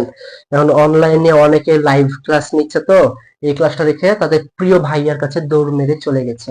এটাই হচ্ছে তাদের কোয়ালিটি। হ্যাঁ, নাস্তা করতে যায়নি, কারণ এখন অনলাইনে অনেকে লাইভ ক্লাস করছে, লাইভ ক্লাস নিচ্ছে এই মুহূর্তে। সো তারা সেই জায়গাতে টুকুস করে লাফ মেরে চলে গেছে, কারণ তারা মনে করে একসঙ্গে যদি তারা 10 জায়গায় 10টা লাইভ ক্লাস করে তবেই তারা চান্স পাবে। কারণ তারাই তো শুনে, যারা এমবিবিএস চান্স পায়, দেখা হলো এই ইয়াতে সাংবাদিক কাছে বলে যে আমি 20টা 22টা ইয়াতে করছিলাম, কোচিং করছিলাম, তারা সেইটা মনে করে যে আমি যদি 10 জায়গায় যদি অনলাইনে লাইভ ক্লাস করি তাহলে আমিও তার মতো টপ চান্স পাবো। হ্যাঁ, বুঝছেন, আসলে সে কিন্তু কোচিং করে চান্স পায়নি 10 জায়গায়, সে এক জায়গাতে কোচিং করছে ভালোভাবে, তার ভিতরে কোয়ালিটি ছিল, বিধায় সে চান্স হয়েছে। 10 জায়গায় ওটা এমনি বলতে হবে তাই বলে, ঠিক আছে, বুঝতে পেরেছেন? তাহলে যারা আসলে মনে করে যে সজীব ভাইয়া কি পড়াচ্ছে না পড়াচ্ছে, আমার একটা প্রিয় ভাইয়া তো লাইভ ক্লাস শুরু করলো, যাই ভাইয়ার কাছে ক্লাস করি, চান্স আমার ভাইয়া পাইয়ে দিবে, বুঝছেন। এটা হচ্ছে আসল রহস্য। পুরো পয়েন্টের রহস্য বুঝতে বেশি সময় লাগে না। হ্যাঁ, ওকে, আচ্ছা, চলেন আমরা যারা গেছে তারা যাক, প্রিয় ভাইয়ের কাছে যাক। আপনারা যদি আমার ক্লাস যদি স্যাটিসফাইড থাকেন, যদি বুঝে থাকেন যে ভাইয়ার মাঝে কোয়ালিটি আছে, ভাইয়ার ক্লাসের কোয়ালিটি আছে, থাকেন, যারা গেছে যাক, তাদেরকে নিয়ে আমরা সময় নষ্ট করব না। ওকে, তাদেরকে নিয়ে আমরা সময় নষ্ট করবো না। আমার ক্লাসে যারা আছে, যারা আমাকে মূল্যায়ন করছে, তারাই হচ্ছে আমার জন্য এলো। তো চলেন দেখি এখানে আমাদের কি বলতেছে। আমরা আগেই বলেছি যে লেন্সের প্রধান অক্ষের সমান্তরাল রশ্মি, অর্থাৎ যেটা একটু মাঝ বরাবর গেল, এটা প্রতিসরণের পর প্রধান অক্ষের যে বিন্দুতে মিলিত হয়, অর্থাৎ উত্তল লেন্সে, বা যে বিন্দু অপচিত হচ্ছে বলে মনে হয় অবতল লেন্সে, সে বিন্দুতে প্রধান ফোকাস বলে। তার মানে কথা বলছে যে মাঝ বরাবর যে রশ্মিটা গেল না, সেটাই আমাদের হচ্ছে ফোকাস বিন্দু হয়ে থাকে। দ্যাটস ইট, এটাই হচ্ছে বিষয়, বুঝছেন। আচ্ছা, ঈশিতা আপু আমার মামাতো বোন রে, অন্য কিছু না, ঠিক আছে। আপন আপন মামাতো বোন হয় আমার। আচ্ছা, যাই হোক, এবারে আসেন লেন্সের ক্ষমতা। ঠিক আছে, লেন্সের ক্ষমতা আমরা জানি প্রধান অক্ষের সমান্তর, দ্যাটস ইট, এগুলো আমরা আর বলতেছি না। দেখেন, এককে লেন্সের ফোকাস দূরত্ব দিয়ে ভাগ করা হলে, কি বললাম, এক, এককে, ঠিক আছে, এককে লেন্সের ফোকাস দূরত্ব আমরা এখানে মিটারে প্রকাশ করবো, তাহলে এককে লেন্সের ফোকাস দূরত্ব দিয়ে ভাগ করা হলে লেন্সের ক্ষমতা বের হয়। তাহলে এখানে কি হলো, ফোকাস দূরত্ব কইরে লেন্সের এই তো ফোকাস দূরত্ব। এককে যদি আমরা লেন্সের ফোকাস দূরত্ব, এককে লেন্সের ফোকাস দূরত্ব দিয়ে ভাগ করলে, তাহলে আমাদের লেন্সের ফোকাস দূরত্ব কি বললাম, যেটা আমাদের দর্পণের প্রধান বিন্দু বা দর্পণের যেটা মিডিল পয়েন্ট, সেই মিডিল পয়েন্ট থেকে আমাদের ফোকাস বিন্দু অবধি যে দূরত্ব, ঠিক আছে, সেই দূরত্বটাই হচ্ছে আমাদের, আমরা এখানে ক্যালকুলেশন করব। তাহলে দেখেন, অর্থাৎ একটি উত্তল লেন্সের ফোকাস দূরত্ব যদি আমরা 2 মিটার ধরি, তাহলে এটা ক্ষমতা কত? এটা ক্ষমতা হচ্ছে 1/2, 1/2। আপনাদের গত ক্লাসে কিন্তু আমি ভাগ করা শিখিয়েছি, তাই না? সো 1/2 মানে আমরা জানি 0.5, 0.5। এই তো দেখেন 0.5। তবে সবসময় মনে রাখবেন, আপনাদের এটা কিন্তু একটা ম্যাথ, হ্যাঁ, নার্সিং এই ধরনের ম্যাথই কিন্তু আপনাদের আসবে। ভাইয়া অনেকে ভয় দেখায়, তারা ভয় দেখায় আপনাকে তাদের কোচিং এ ভর্তি নেওয়ার জন্য, বুঝছেন? বিএসসি ডিপ্লোমা থেকে একটু হার্ড অবশ্যই, কারণ আপনি সায়েন্স ব্যাকগ্রাউন্ডে, আপনার দুইটাই সায়েন্স, আপনার বেস তো অবশ্যই ভালো হওয়া উচিত, তাই না? সো একটু হালকা, আহামরি কঠিন না, একদম যে কঠিন আপনি পারবেন না এরকমটা না, আপনি পারবেন। এই যে আমি যেগুলো শিখাচ্ছি এগুলো করলেই আপনি পারবেন, ঠিক আছে? যারা বেশি ভয় দেখায় তারা নিজের স্বার্থর জন্য ভয় দেখায়। এতটা ভয় আমি দেখাবো না। আপনি আমার কাছে ভর্তি হন আর না হন, আপনাকে আমি কেন মিস ইনফরমেশন দিব বলেন? যেটা সঠিক ইনফরমেশন আপনাকে আমি সেটাই দেব, বুঝছেন? অনেকে জানেন বাসায় একা একা পড়েও কিন্তু চান্স পায়, কিন্তু তার যে কোয়ালিটি এবং আপনার কোয়ালিটি সেটা কি সেম? আপনি যদি মনে করেন যে হ্যাঁ আমি অনেক ভালো একটা স্টুডেন্ট, আমি বাসায় পড়েই চান্স পেতে পারি, দ্যাটস গুড, আপনি পাবেন। আমি এটা বলছেন যে কোচিং না করলে কেউ চান্স পায় না। অনেক স্টুডেন্ট আছে যারা কোচিং না করে বাসায় প্রিপারেশন নিয়েও চান্স পায়, কারণ তাদের বেস স্ট্রং, তাদের বেসিক ভালো। কিন্তু আপনি যদি এরকম হয়ে থাকেন যে আপনার বেস ভালো না, বেসিক অতটা স্ট্রং না, আপনি একটু কম বুঝেন, পড়া ভুলে যান, মনে থাকে না, এরকম যদি আপনি হয়ে থাকেন, তাহলে আপনার জন্য কোচিং করাটাই হবে উত্তম সিদ্ধান্ত। বুঝতে পেরেছি? তাই বলে এরকমটা না যে অনেক কঠিন, কঠিন কখনোই বলবো না। পড়লেই সহজ, পড়লেই সহজ, পড়লে কঠিন বলে কিছু নাই, ঠিক আছে? প্রিয়াঙ্কা বলতেছে আমার লাইফে ভাইয়ের লাইভ ক্লাসিক ফার্স্ট ছিল, আর এখনো ভাইয়ের লাইভ ক্লাসই করতেছি। এরকমটাই আসলে আমার মনে হয় হওয়া উচিত, বুঝছেন? কারণ একজনের ক্লাস যখন আপনার মাইন্ড সেট আপে চলে আসবে, তখন তার ক্লাসগুলো আপনার পড়াতে মানে মাথায় ভালোভাবে ঢুকবে, হ্যাঁ, তারপরে আপনি বুঝতে পারবেন। ওকে, তাহলে আমরা এবার পেরেছি যে 1/বাই ফোকাস দূরত্ব, অর্থাৎ আমাদের ফোকাস দূরত্ব যেটাই হোক না কেন সেটা আমরা 1 দিয়ে ভাগ করব। কি করব? 1 দিয়ে আমরা ভাগ করব। অর্থাৎ পরীক্ষায় যদি বলা হয় যে একটি লেন্সের ফোকাস দূরত্ব কত বলবো, ধরেন যে 4 মিটার, তাহলে এটার ক্ষমতা কত?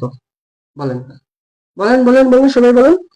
একটি লেন্সের ফোকাস দূরত্ব 4 মিটার, একটি লেন্সের ফোকাস দূরত্ব 4 মিটার, আর এটার ক্ষমতা কত? দেখি সবার আগে অ্যান্সার কে করতে পারে। ধরে নিন যেটা আপনাদের নার্সিং অ্যাডমিশনে চলে এসেছে, ধরে নিন চলে এসেছে, এবার এটা অ্যান্সার করেন। একটি লেন্সের ফোকাস দূরত্ব 4 মিটার, অ্যান্সার করেন এবার। একটি লেন্সের ফোকাস দূরত্ব 4 মিটার, এটা ক্ষমতা কত? দ্রুত দেখি সব একটু অ্যান্সার করেন তো, দ্রুত দ্রুত সব একটু অ্যান্সার করেন।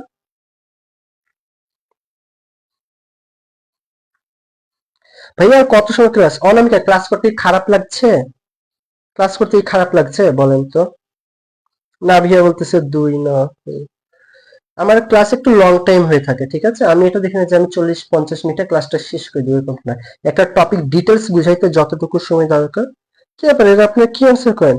মানসুরা বলতেছে 0.25, অনামিকা বলতেছে 2 না। না, ঋতু বলতেছে 0.25, ভেরি গুড। মানসুরা আক্তার, মিম, ঋতু, ভেরি গুড। হ্যাঁ, আপনারা 2 কেন বলেন বলেন তো? আমি তো কি বললাম, একটা ফোকাস যদি 4 মিটার হয়ে থাকে তাহলে আমাদের কি করতে হবে? 1/4 না, কি করতে হবে? 1/4, তাহলে ভাগ করেন আপনি, 4/1। এখানে কি একটা জিরো নিব, এখানে একটা দশমিক নিব, তাই না? তাহলে কি হবে? 4×2 = 8, এখানে কত আমরা নিব? 2, এদিকে 0, তাহলে 4×5 = 20, কত হয়? 0.25। আমাদের এখানে হবে 0.25। 2 কেন অ্যান্সার করেন বলেন? এক্ষুনি বুঝলাম, আমার এক্ষুনি যদি ভুল করেন তাহলে কি হবে? হবে না তো, 1/4 হবে, কারণ আমি বলছি ফোকাস দূরত্ব 4 মিটার। ওকে, বুঝতে পেরেছে? এবং পরীক্ষায় যদি বলা হয় যে লেন্সের ক্ষমতার এসআই একক কত, এসআই একক, আমরা অ্যান্সার করব রেডিয়ান পার মিটার। কি অ্যান্সার করব? Radian per metre. তখন তো ডায়াপ্টার দিলে ভুল হয়ে যাবে। ঠিক আছে। আয়েশা বলতেছে আমি অন্য জায়গায় ক্লাস করছি, ভালো লাগে না, আপনার ক্লাসগুলো এখন রেগুলার করি। Very good. ওকে। মুক্তা বলছে আমার কমেন্ট দেখতে পান না নাকি? দেখেন কিছু নাই, কিন্তু আমি আপনার অনেকগুলো কমেন্ট পড়ছি, এখন কোনটা চোখে পড়ে পড়ে না এটা নিয়ে কিন্তু মাইন্ড করা যাবে না, বুঝছেন? এটা কিন্তু খুবই খারাপ একটা অভ্যাস। দেখেন এই যে পাপিয়া, এর কমেন্ট মনে হয় আমি কতক্ষণ যাবত দেখিনি বা পড়িনি, তাহলে তো সবার কমেন্ট পড়তে হলে তো ক্লাসে তো নেওয়া হবে না, তাই না? সো এগুলো কিন্তু খুবই খারাপ একটা জিনিস। তাহলে বলেন এসআই একক হচ্ছে radian per metre, radian per metre মনে যেন থাকে। ওকে, আচ্ছা। লেন্সের ক্ষমতা ধনাত্মক ঋণাত্মক দুই হতে পারে, ক্লাসের শুরুতেই বলেছি। কোন লেন্সের ক্ষমতা +1D, আবার কোন কোন ক্ষেত্রে -1D। এবার লেন্সটি উত্তল এবং এটি প্রধান অক্ষের 1 মিটার দূরে আলোক রশ্মিগুলোকে মিলিত করবে, এটাই হচ্ছে আমাদের +1D। তাহলে কি বললাম? লেন্সটি হবে উত্তল। যদি বলা হয় +1D, তাহলে কি হবে? লেন্সটা হবে উত্তল।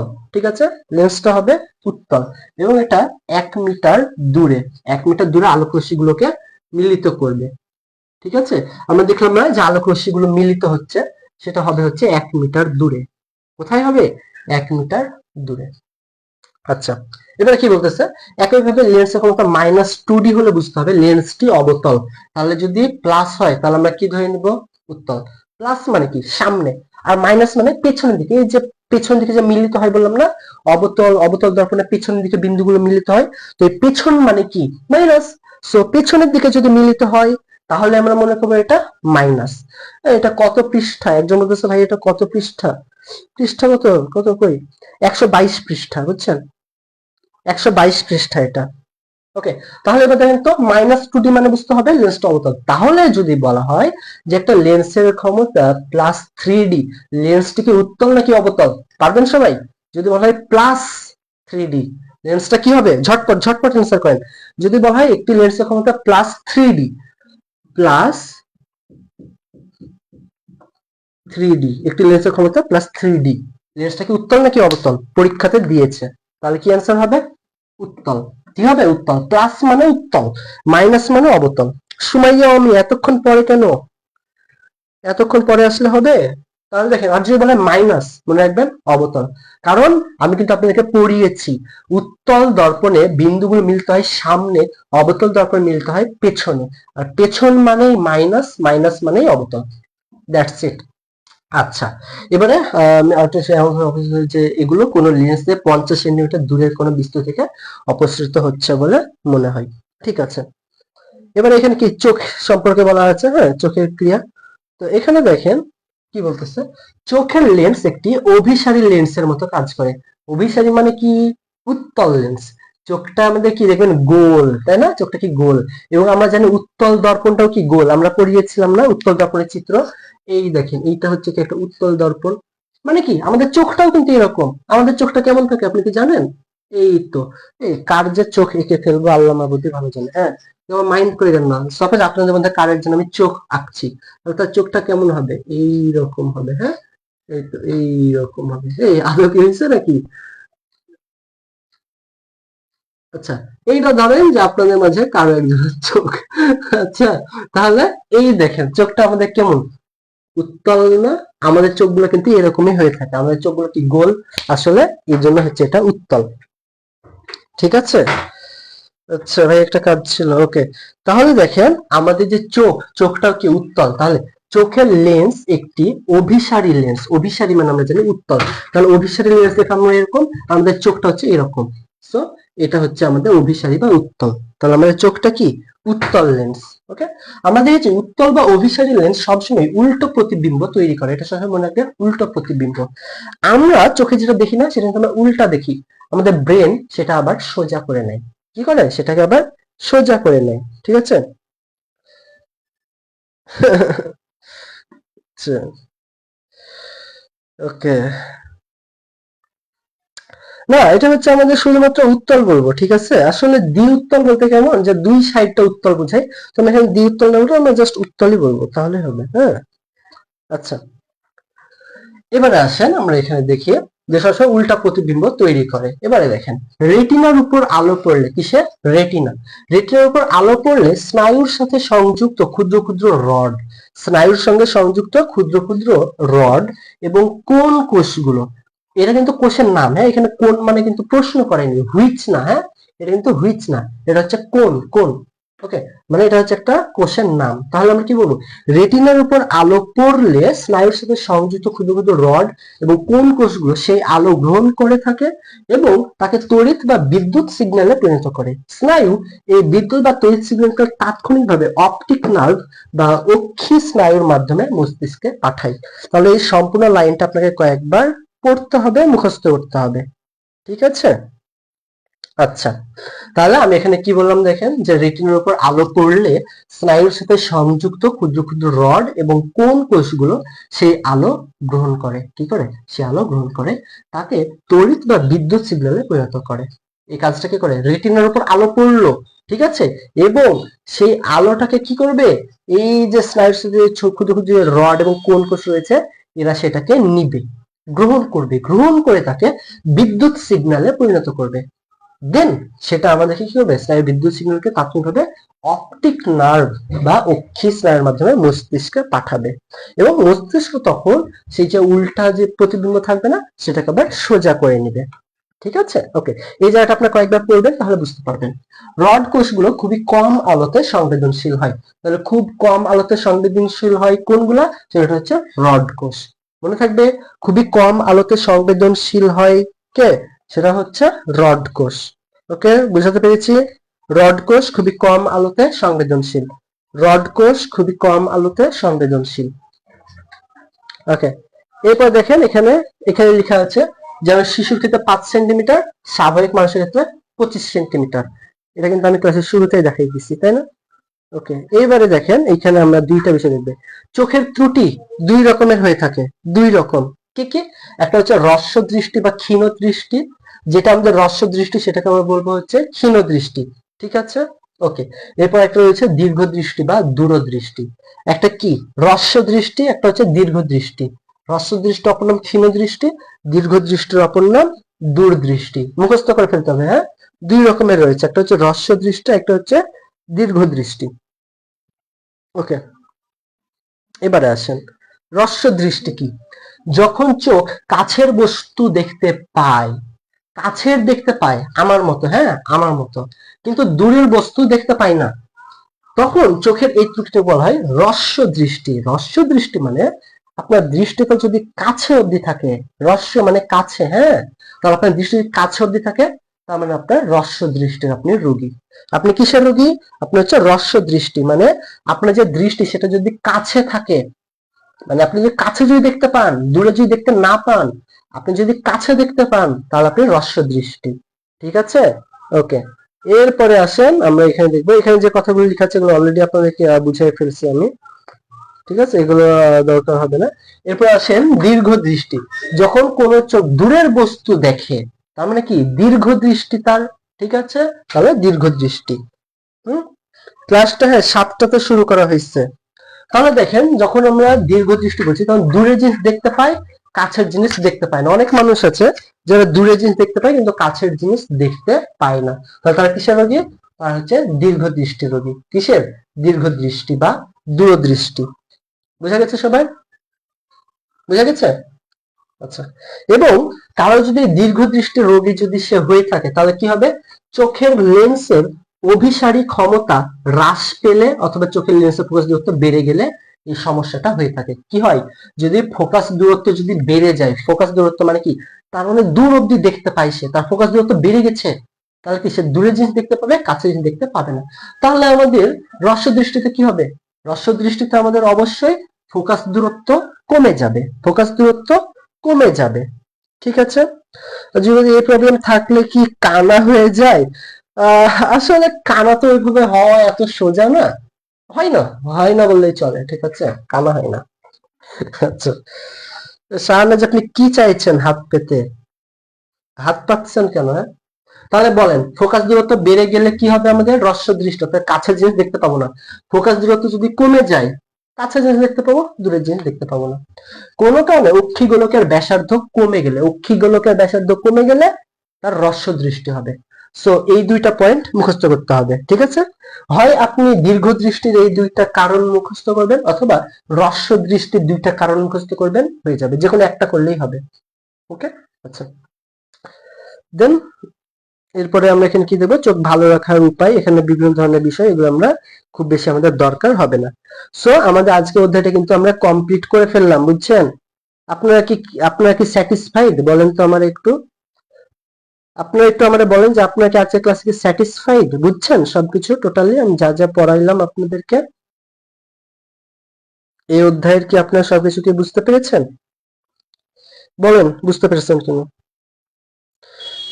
সেখানে হচ্ছে যে জুই ভাইয়া কমেন্ট ভুল করছে না কমেন্ট।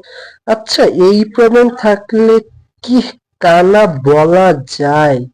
ও আচ্ছা, কানা। এখন আপনি যে কানা যে মানে কি, এই খবর দেন না, আপনি এটা ইনডাইরেক্টলি কি আমাদের কানা মিন করতেছেন নাকি? আমি কিন্তু কানা না, আমি কিন্তু দেখতে পাই, ঠিক আছে? কানা বললে খবর আছে। ওকে পাপিয়া জি ভাইয়া বুঝতে পারছি, অল ক্লিয়ার। ঠিক আছে। আর আপনার চশমা চাচ্ছে, কে কে চশমা চায়? হ্যাঁ, তোমার তো দেখতেই পাবো না। ওকে, এবার আপনাদেরকে কিছু কোয়েশ্চেন করা যেতে পারে। কোয়েশ্চেন কি করব আপনাদেরকে, না কি করব? হুম, ওকে, আরেকবার রেকর্ড দেখতে হবে, ঠিক আছে সুমি, রেকর্ড ক্লাসটা দেখে নিন। ওকে, হ্যাঁ ঋতু বলতেছে জি ভাইয়া বুঝছি, আলহামদুলিল্লাহ বুঝতে পারছি। সো আশা করি আপনারা আজকে ক্লাসটা প্রপারলি বুঝতে পেরেছেন। হ্যাঁ,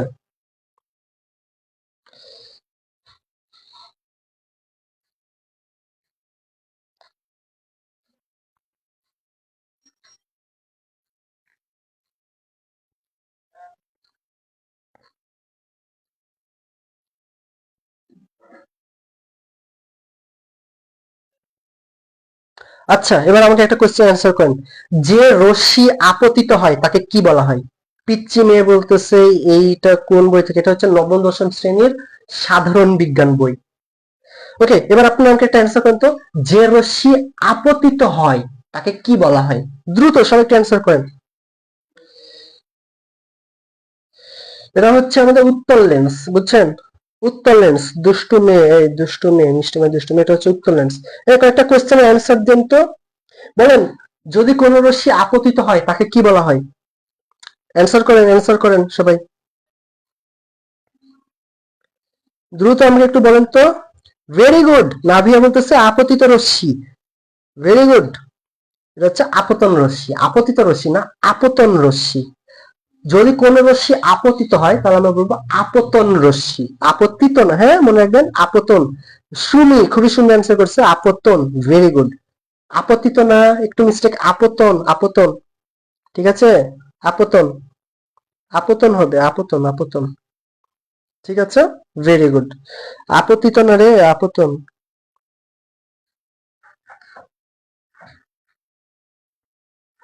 ওকে,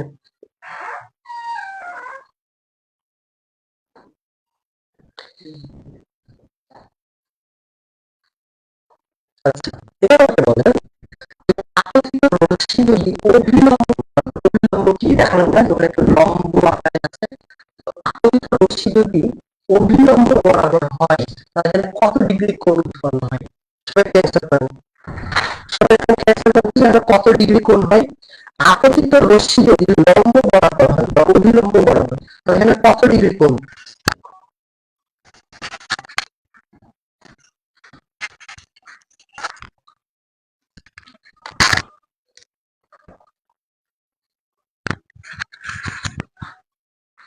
বলেন, আপতিত রশ্মি যদি অভিলম্ব বরাবর হয় এখানে কত ডিগ্রি কোণ উৎপন্ন হয়?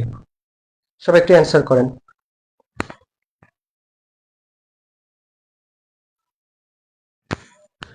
ওকে, কাউসার হোসেন বলতেছে কানা বলে যে কানে শুনে না, চোখে দেখে তাকে অন্ধ। আচ্ছা, আমি বলতেছি, যদি আপতন, আপতন রশ্মি, হ্যাঁ, যদি আপতন রশ্মি যদি অভিলম্ব বরাবর হয় এখানে কত ডিগ্রি কোণ উৎপন্ন হয়? সবাই বলেন। সবাই 90 ডিগ্রি কেন অ্যান্সার করতেছেন? 90 ডিগ্রি কি হবে? বেশ, 0 ডিগ্রি। বুঝাই দিই আপনাদের, বুঝাই দিই। হুম? একটু বুঝাই দিই আপনাদেরকে এটা। দেখেন, এইটা কি আমাদের বিন্দু, এটা হচ্ছে আমাদের বিন্দু। এই জায়গাটা থেকে যদি এই বরাবর যদি কোনো কিছু আসে, এখানে আসলে কোনো ডিগ্রি উৎপন্ন হয় না। 0 ডিগ্রি। কি অ্যান্সার হবে? 0 ডিগ্রি। এখানে কিন্তু কোনো কোণ উৎপন্ন হচ্ছে না, এবং এখানে যদি প্রশ্ন যদি করে যে এটার প্রতিসরণ কোণ কত, সেটাও আমাদের 0 ডিগ্রি। বুঝা গেছে? 0 ডিগ্রি। কত ডিগ্রি? 0 ডিগ্রি।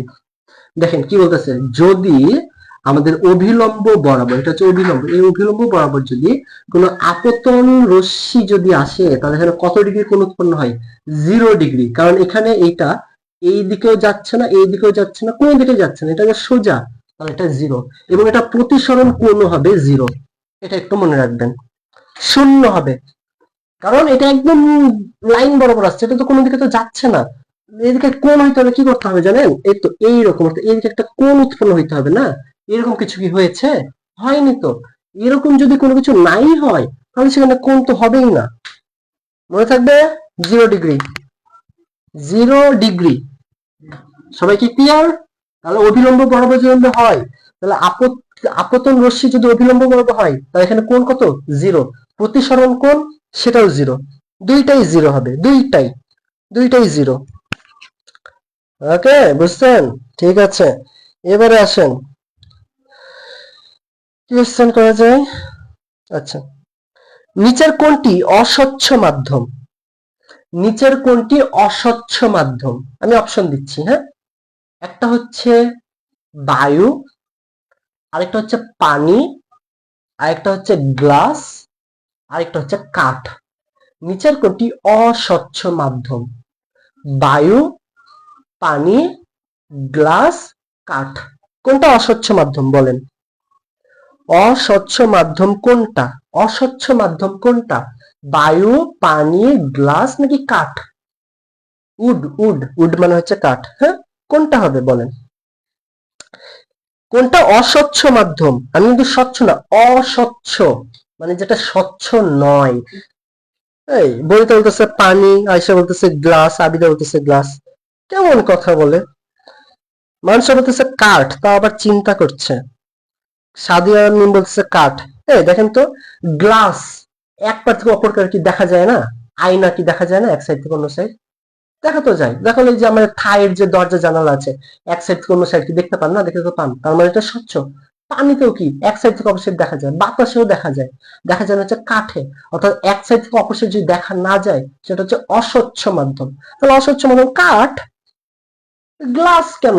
গ্লাস কি আপনার এই থাই জানলা দরজা চোখে দেখেননি? এক সাইড থেকে অপর সাইড তো দেখা যায়, দেখা যায় না? তাহলে সেটা তো স্বচ্ছ। গ্লাসও স্বচ্ছ, পানিও স্বচ্ছ, বাতাসও স্বচ্ছ। শুধু কাঠ হবে অ্যান্সার। বুঝছেন? ক্লিয়ার সবাই? বুঝছেন? তাহলে এমসিকিউ গুলো আপনাদেরকে সলভ করে আপনাদের কতটা প্রবলেম আপনারা এড়িয়ে উঠছেন। ঠিক আছে? ওকে।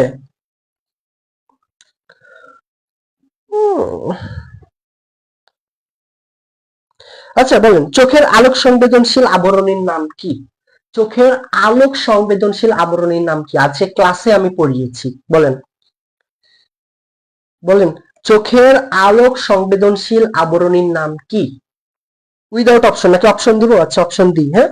একটা হচ্ছে রেটিনা, একটা হচ্ছে লেন্স, একটা হচ্ছে কর্নিয়া, একটা হচ্ছে আইরিস। বলেন কি কি হবে? Retina, lens, cornea, iris. চোখের আলোক সংবেদনশীল আবরণের নাম কি হবে?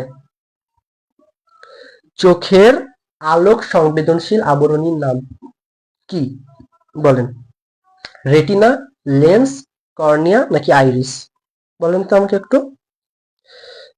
এই তো সুমাইয়া জান্নাত বলতেছে retina. Very good, very good. যারা লেন্স বলতেছে এটা আমি বললাম না, যে রেটিনাতে যদি আলো পড়ে তাহলে সেটা কি ওই স্নায়ুগুলোর সংকেত নেয়। তাহলে কি বলছে, সে আলো সংবেদনশীল আবরণটা কি হবে? অবশ্যই রেটিনা হবে। কারণ আমরা একটু আগে কিন্তু পড়ালাম এটা, হ্যাঁ, যে রেটিনাতে যদি আলো পড়ে সেটা কি স্নায়ুগুলো সিগন্যাল পাঠায় না? তাহলে কোথায় আলো পড়ে? রেটিনাতে। তাহলে রেটিনাই হচ্ছে আলোক সংবেদনশীল পর্দা। ওকে, আবরণী, আলোক সংবেদনশীল আবরণী। রেটিনা হবে সঠিক উত্তর। বুঝতে পেরেছি? আলোক সংবেদনশীল আবরণীর নাম হচ্ছে রেটিনা। ভুল হবে আর কখনো? কারণ আলোটা কোথায় পড়ছে? রেটিনাতে পড়ছে। তার মানে রেটিনা সেটা সংকেতটা গ্রহণ করবে, ফলে সে সেটাকে ওটা সংবেদনশীল হবে, মানে ওটা বুঝতে পারবে যে হ্যাঁ এখন আমার এখানে আলোটা পড়ছে। এটা কে বুঝতে পারে? রেটিনা বুঝতে পারে। তাহলে সঠিক উত্তর রেটিনা। ক্লিয়ার? বুঝাতে পেরেছি? এখন কি ভুল কি হবে? কেন রেটিনা হলো? ক্লিয়ার? সবাই কি ক্লিয়ার? ঠিক আছে, এটা হচ্ছে আমাদের রেটিনা। Very good. আচ্ছা, কোনটি ক্ষীণ আলোতে সংবেদনশীল? এটা কিন্তু আজকে ক্লাসেই করালাম। কোনটি ক্ষীণ আলোতে সংবেদনশীল? অপশন দেব? দিচ্ছি। রড, কোন, রেটিনা, অ্যাকুয়াস হিউমার। কোনটি ক্ষীণ আলোতে সংবেদনশীল? রড, কোন, অ্যাকুয়াস হিউমার নাকি রেটিনা? বলেন।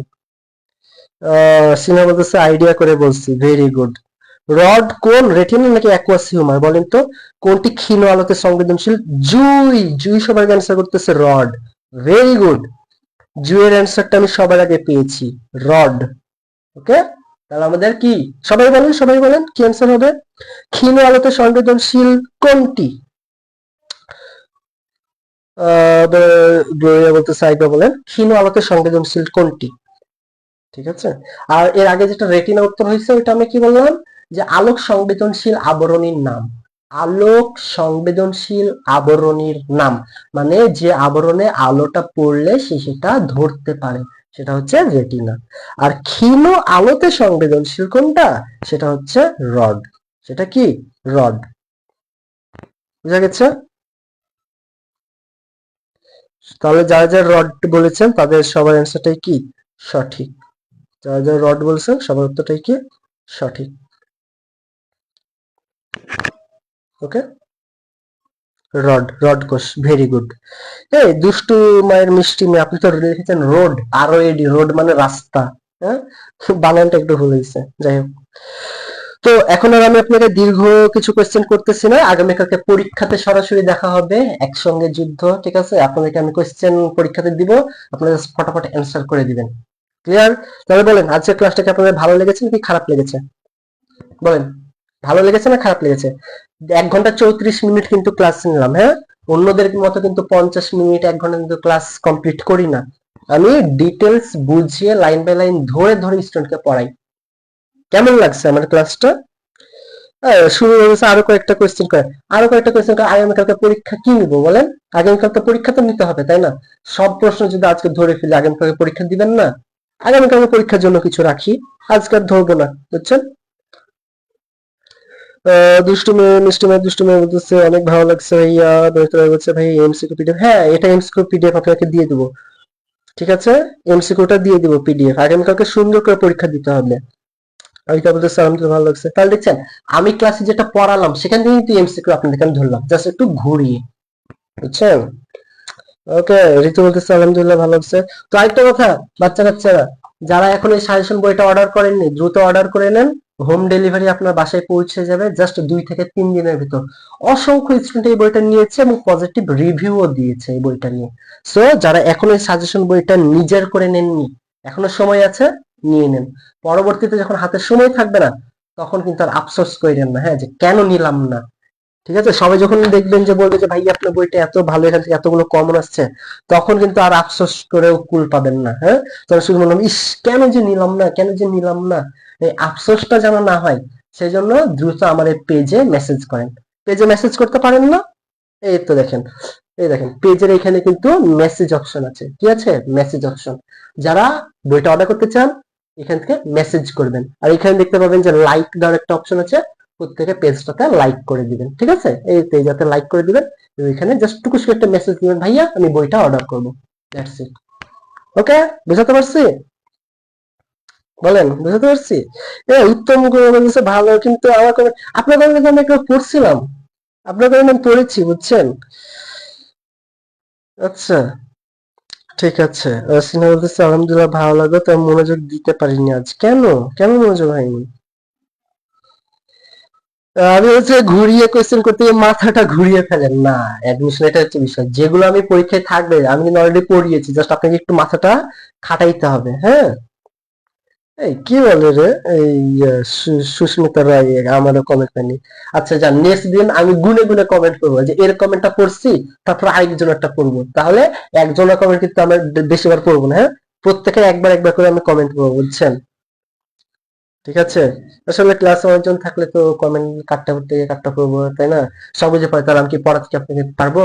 2-3 ঘন্টা সময় লেগে যাবে, এত কি হয় না। আচ্ছা, তাহলে গাইস আজকে ক্লাসটা এত অবধি থাকলো। সবাই ভালো থাকবেন, সুস্থ থাকবেন। আসসালামু আলাইকুম, টাটা।